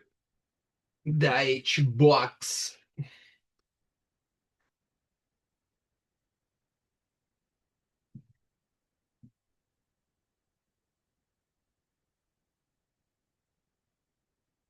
É que eu trouxe só os suplementos que têm evidência alta, tá? Não vou, como eu falei, a ideia de daqui a pouco vocês testarem o paciente não vai ser comigo. Mas a citrulina ela é uma possibilidade. A citrulina, ela tem um mecanismo muito parecido, citrulina malato, tá? A gente começou uma pesquisa agora com nadadores aqui do Brilhante. Ela tem um mecanismo muito parecido com o nitrato, tá? Só a conversão para óxido nítrico que é diferente.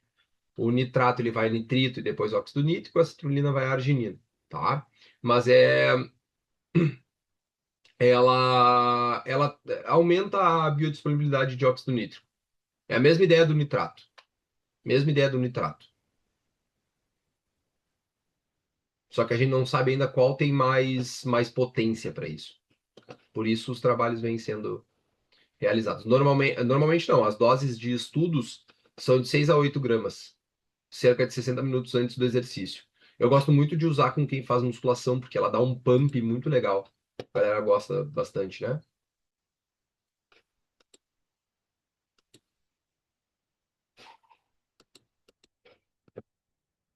Deixa eu entrar aqui. Dúvidas mais, galera? Até aqui.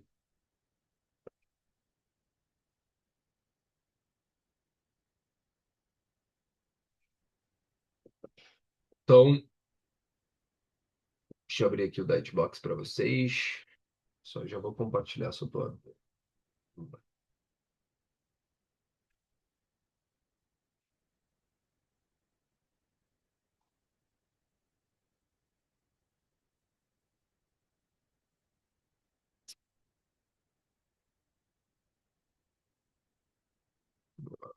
Exemplo, formação avançada, nutrição esportiva.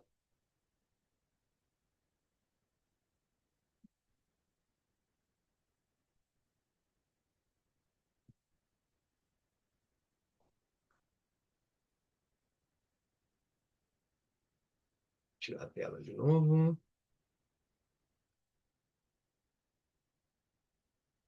Ué,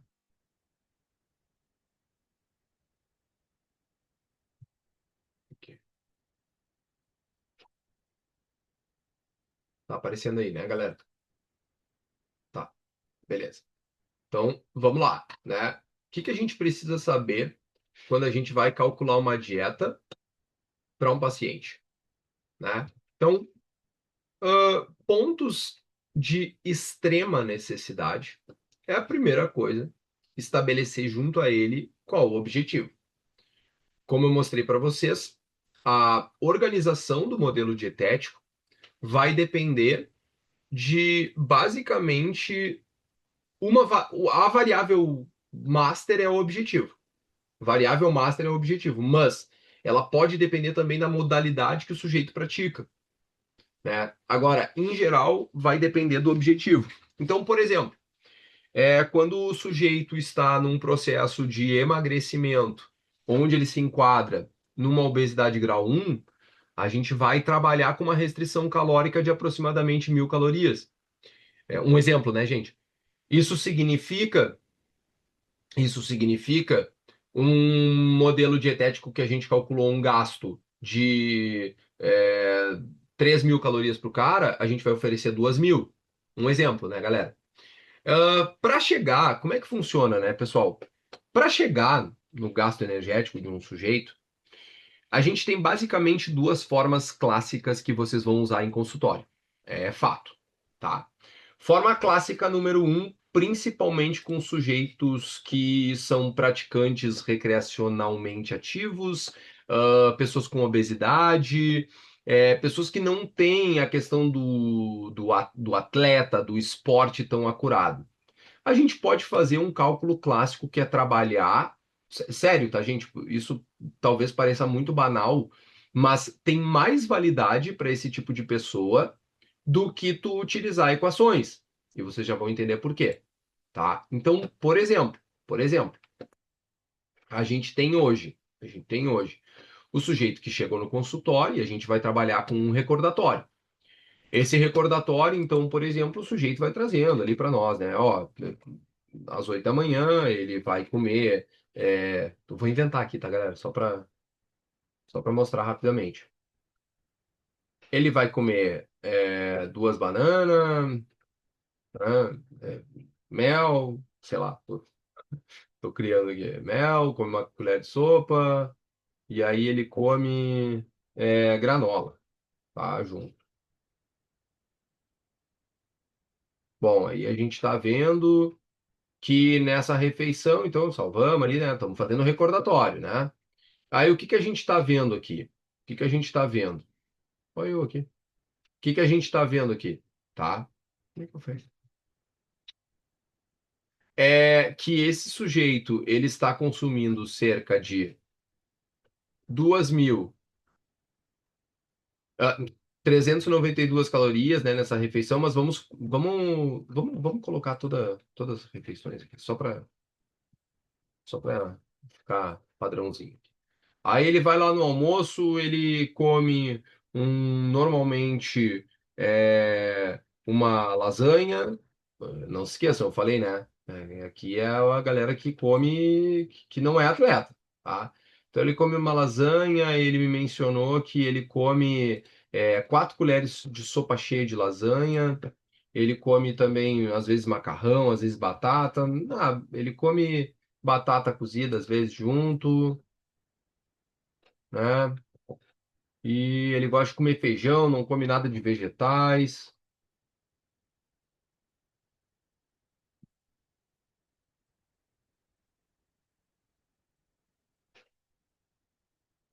Uma concha. E ainda toma um copo de Coca-Cola, gente.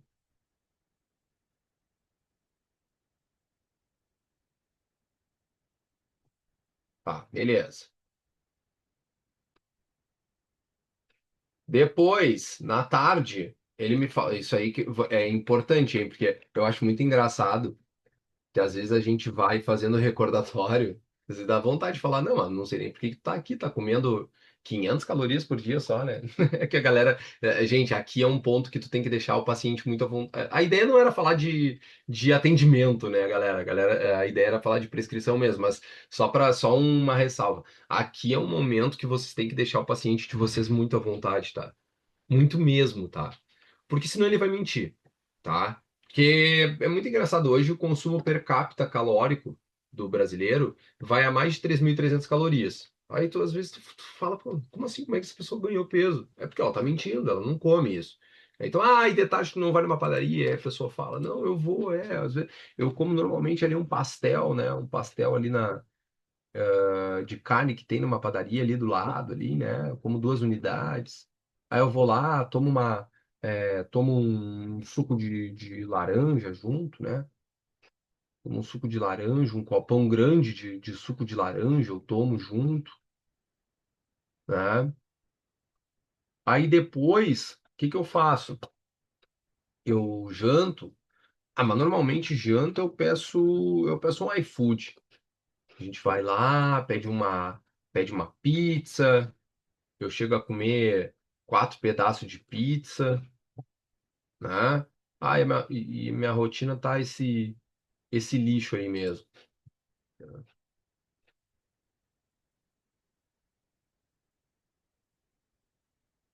É muito grande, pô, 100 gramas não.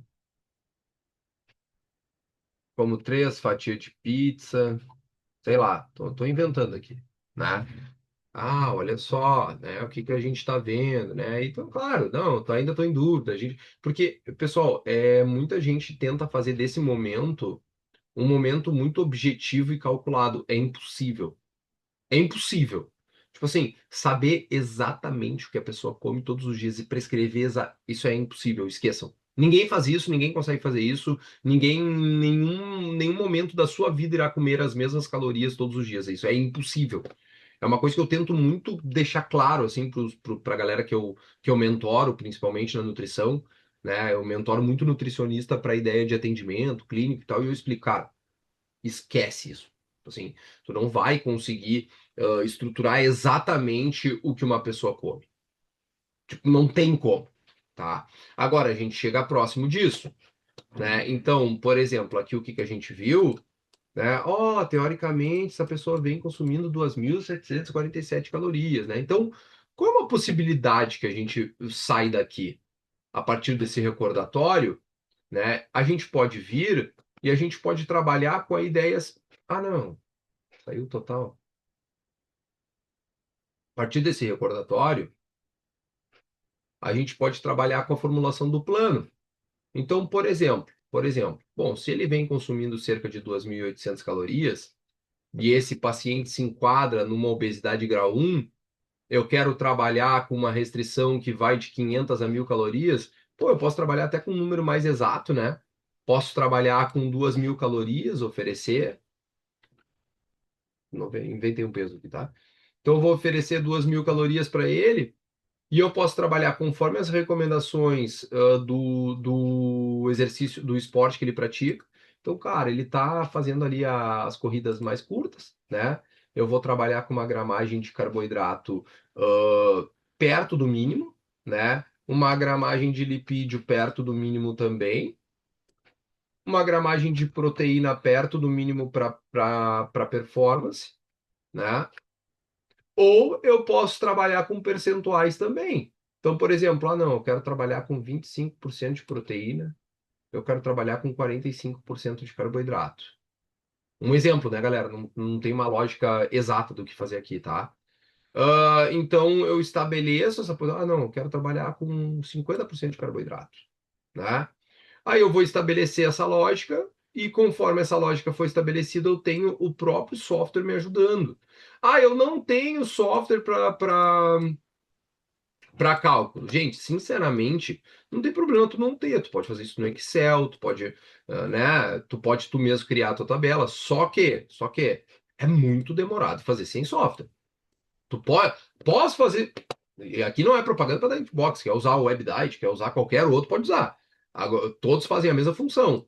Agora, vocês concordam comigo que é muito difícil trabalhar sem o software, né? Porque ele que vai nos indicar o que está acontecendo. Então, por exemplo, não, vou trabalhar com as 2.000 calorias, tá? Então tá. Então agora eu estou fazendo o plano alimentar ali do paciente. 8 da manhã, ele estava comendo só carboidrato, né? Agora eu já quero colocar assim, ó. Eu quero colocar um ovinho para ele, porque vamos ter que colocar uma, né? Ó, o professor falou que tem que trabalhar ali pelo menos 0,3 gramas por quilo de peso por refeição de proteína, tá? Nos slides, quem não viu, pode olhar ali de novo. Então, vou colocar, o cara é mais pesado, né? Colocar umas 3 unidades de ovo, vou colocar, deixa a banana que ele gosta, né? Vou reinventar a dieta até chegar numa proporção mais inteligente, digamos assim, né? Achei que ele tava, pô, sensibilidade à insulina dele não tá muito legal, que nem eu mostrei para vocês os exames que a gente pode solicitar, né? De OMA e R lá na última aula. Não, vamos trabalhar ali com aveia em vez de granola e mel, né? Ó, até ficou parecida a quantidade calórica, mas já tá diferente, tem mais proteína, olha que legal, né? A carga glicêmica da refeição já está toda bonitinha, a gente vai enquadrando e vai vendo o seguinte, ó, opa, 2.000 que eu quero, né? 2.000 calorias que eu quero, que eu tinha me organizado. Então, já tô com 393, tá faltando, né? Tô com uma quantidade de lipídio ali que eu queria atingir um pouco mais, tô com uma quantidade de carboidrato, eu quero mais, né? Tô com uma quantidade de proteína, quero mais que isso, né? Assim, sinceramente, a Flávia, sem só, sem, assim, tu falou, eu sei que tu falou brincando com um tom de verdade, porque eu concordo contigo. Literalmente, sem software a gente levaria um dia para cada paciente para fazer uma dieta. Porque eu não sei se algum de vocês chegou a passar por isso, quem daqui a pouco já é formado há mais tempo, mas, gente, tu fazer regra de três para fazer uma dieta é algo, assim, a complexidade da demora é bizarra, entendeu? Não faz nem sentido tu fazer isso. É mais para tu conhecer que a possibilidade real seria essa. fora os softwares, entende? Possibilidade real é ou tu criar um modelo no Office, no Excel, desculpa, né? E aí, ou fazer regra de 13 lá na tabela TAC, ficar fazendo.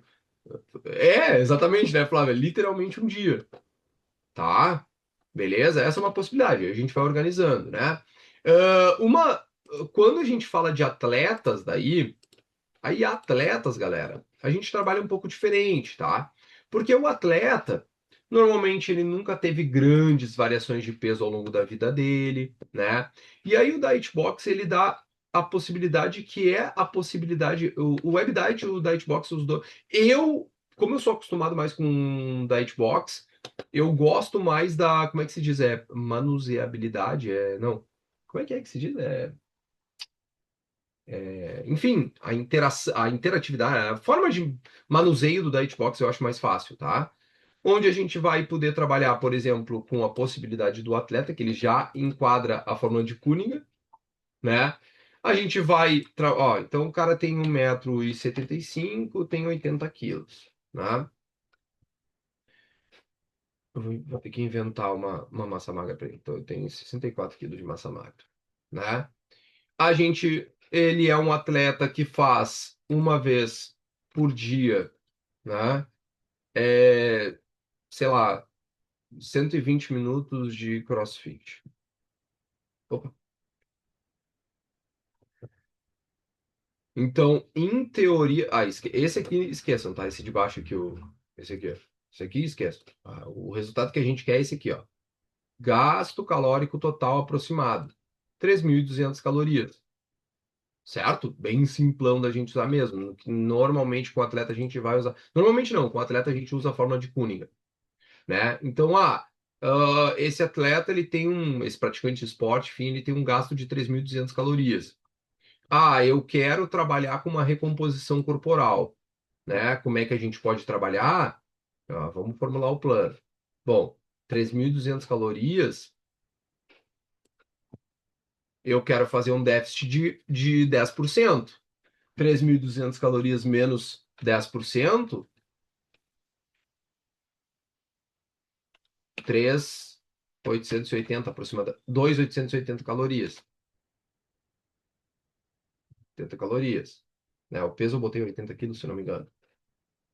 Ele é um atleta de CrossFit. Pô, eu queria trabalhar com uma quantidade ali. Como é recomposição corporal, dá para trabalhar com um pouquinho menos de carboidrato, vou colocar 5 gramas. Né? A proteína está muito alta, não tem por que manter assim, mas é uma recomposição mesmo assim, mantém alta. Aumenta ali um pouquinho. Ó, né? Cerca de aproximadamente 5 de carboidrato, lipídio 0,8 a 1, tá ok? Proteína um pouquinho mais alta para recomposição, né? Vou salvar esses valores. Então, aqui a gente tem um déficit calórico de cerca de 10%, como eu mencionei, num peso de 80 quilos no sujeito, né? Eu quero trabalhar com percentual. Vou trabalhar com percentual. Mas esse sujeito, ele tem 80 quilos, mas ele gosta de ele performa, porque o atleta sabe isso, ele performa melhor com 75 quilos. Então eu quero trabalhar com emagrecimento, eu vou fazer uma restrição de 500 calorias, então eu vou trabalhar com 2.700 calorias aproximadamente. Não, não, não, o sujeito ele gosta de manter esse peso. Eu vou manter numa manutenção calórica. E vou trabalhar com cerca de 25% de proteína nas recomendações, 55% de carboidrato e 20% de lipídio, certo? Pera aí, Flávia, já vamos finalizar. Falta bem pouquinho. Aguenta mais 5 minutos, se tu aguentar, tá? Como prometi, tá? Não, falta bem pouquinho. Eu só queria mostrar isso aqui pra vocês. Pô, gente, socorro, meu. 2 horas. Não, 1 hora. 2 horas de aula já. Tá, mas eu falo, hein? Cara, que eu gosto muito de nutrição, meu Deus do céu. Mas eu não, não, a gente começou às 9. Que loucura. Tá, tá bem. Vocês falam bastante também, gostei. A interação no chat tá boa. Certo, galera? Então é isso, tipo, 3.200 calorias, porque a gente vai trabalhar na manutenção do peso dele. Ele gosta, ele se sente bem assim. Não, não, o atleta ele tá no ápice da performance dele, do treinamento. Cara, eu vou deixar uma caloria sobrando. vou deixar uma caloria sobrando, tem até um superávitzinho ali, não tem problema. Onde eu quero chegar com tudo isso que eu falei? Não tem uma regra que, tipo assim, eu era para ter oferecido. Assim, óbvio que a gente tem recomendações. A gente tem recomendações. Mas o lance é: mas tu falou 3.192, por que tu passou 3.200? Tem gente que pensa assim, é isso que eu quero trazer isso para vocês, tá? Então, não tem esse regramento, né? O cálculo dietético, o cálculo de gasto energético, ele tem, primeiro, um viés normal, usual, né? E a gente não consegue estabelecer uma regra específica, certo? Vai depender das recomendações, tá, galera? Até aqui, ok? Dúvidas que vocês têm? Dúvidas, galera?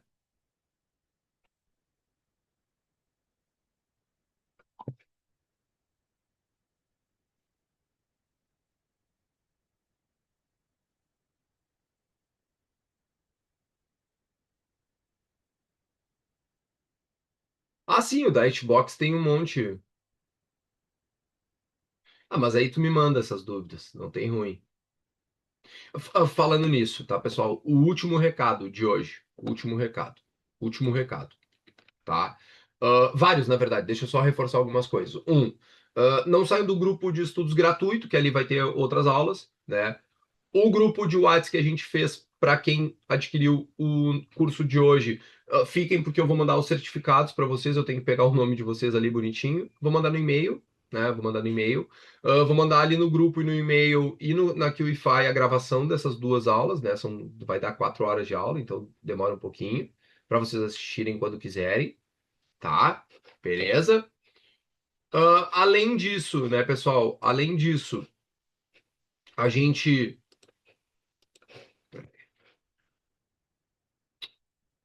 Além disso, né, galera? É, eu vou dizer uma coisa para vocês que eu já tinha falado na última aula também, né?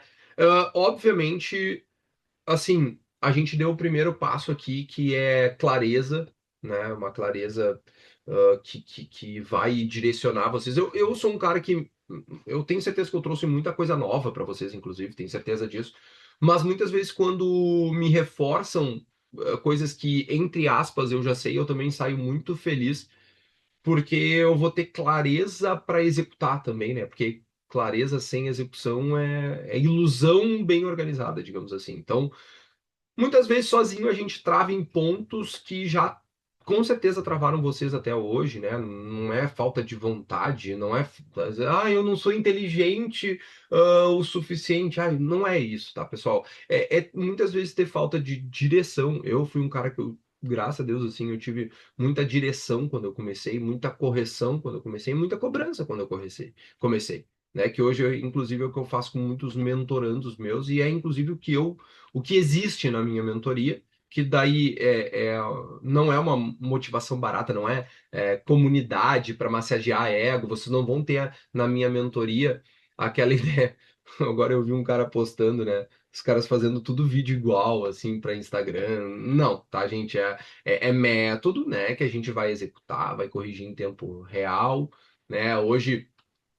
Na mentoria, eu olho o teu cenário, eu ajusto o que está errado, corto o que que é inútil e a gente vai avançar junto, né? Então, basicamente, hoje, entrando na minha mentoria, vocês vão parar de improvisar, testar achismo. Muitas vezes, uma coisa que eu fazia e que hoje vocês não farão, que é repetir erro caro, né? Que muitas vezes pode custar caro para vocês. Então, executar com método, previsibilidade, intenção de resultado para vocês e assim, é uma coisa que não é para todo mundo, tá? Definitivamente não é para todo mundo. Eu deixei no chat aqui. Sim, sim, sim, total, tá, Flávio? Total, tá? É exatamente isso. Valeu, valeu, Fabíola, o comentário. Hoje, essa mentoria, ela é uma mentoria individual. Vocês vão ver aí mentorias individuais que são, isso pode, inclusive, trazer uma perspectiva bem diferente, né? Vocês não vão encontrar mentorias individuais dentro da nutrição nesse sentido, tá? Vocês não vão encontrar de fato, né? E essa mentoria é para quem está hoje na formação. né? Porque não é para curioso, não é para quem quer só mais um conteúdo, não é para quem decidiu que vai fazer dar certo, não. Tipo, se vocês entenderam o valor do que foi ensinado hoje, tá? Então, o próximo passo de vocês ele fica muito lógico, que é que eu vou entender, né? Ou quem não tiver a condição de hoje fazer isso comigo, né? Mas o link ele tá aqui e é para a gente sair da onde a gente está, a gente escalonar e sair da onde a gente está. Sem drama, a gente entra, trabalha, quem trabalha evolui, quem evolui, a gente sabe o caminho lógico, então a decisão eu vou deixar com vocês, tá? Hoje, nessa mentoria, tá o link aqui já, tá? Não, não, não, não é. Tem encontros ao vivo. Peraí, já vou explicar, tá, Flávio? Ó, pra Flávia e a Fabiola que ficaram bastante afim pelo que eu entendi. Ó, a gente trabalha da seguinte forma, tá? Deixa eu abrir aqui que daí eu digo exatamente o que acontece. Ahn, Vamos lá. O nome da mentoria é 10 em 6, né? A Fabiola acabou de falar, são 10 anos, exatamente, 10 anos em 6 meses de mentoria, certo? Por quê? A estrutura, a gente tem o mês um, onde vocês vão trabalhar com a ideia de atendimento de excelência, vocês vão passar da anamnese à avaliação, então como realizar a avaliação de gordura na prática, interpretar resultados, né? Usar resultados como motivação, num ambiente muito mais dinâmico, né? Porque vai ser eu e você, né? Então é individual e eu vou. Não vai ser uma coisa tão. Não que a formação seja. Não é, mas a proposta da formação é diferente. A formação é um curso. Um curso é diferente de mentoria. Não é que um é melhor que o outro, não é isso, obviamente. Né? A mentoria ela é mais dinâmica, uma coisa assim, ó. Não, aqui tu tá errado, aqui tu tá certo. Isso aqui tu vai fazer, isso aqui tu não vai fazer. Ah, tá, tuas dúvidas. Ah, hoje, professor, eu só tenho dúvida. Então hoje nós vamos trabalhar só com as tuas dúvidas, né? Um exemplo. Mas a gente tem uma estrutura lógica, né? Aula 2 a gente sempre faz uma estrutura lógica que é assim: mês um aula um aula 2 Aula um o conteúdo. Aula 2 casos clínicos do conteúdo. Então, são casos clínicos de anamnese e avaliação na aula 2 de obesidade, de recomposição corporal, de hipertrofia, de performance, né? No mês 2 a gente vai trabalhar com exames bioquímicos, então, teoria por trás dos exames, exames de saúde, conforme patologia, conforme objetivo, né? Aí, aula 4 casos clínicos dos exames. Mês 3 cálculo e prescrição de dietas. Aula, obesidade, emagrecimento, recomposição, performance. Aula 6 casos clínicos, né? Mês 4 coloque em prática a captação de pacientes, né? Então, a gente vem para captação no digital, captação no presencial, fechamento de plano e marcação de atendimentos. Aula 8 casos clínicos, no caso, colocando isso em prática, né? Mês 5 suplementação, né? Então, como que a gente vai estruturar toda a ideia de uso de suplementação? Aula 10 casos clínicos. E o mês 6 fechando ali com fidelização e diversificação das possibilidades, que é estruturar diferentes programas para lotar a agenda de vocês, né? E colocar na prática a venda dos atendimentos, certo? E colocar na prática a venda dos atendimentos, ok? Legal, legal, Flávio. Exato, Grazi, são propostas diferentes. E não é daí, nesse caso, só na parte esportiva, tá, Fabiola? 2 aulas por mês, a cada 15 dias. A aula tem duração de 1h30, 2 horas, tá?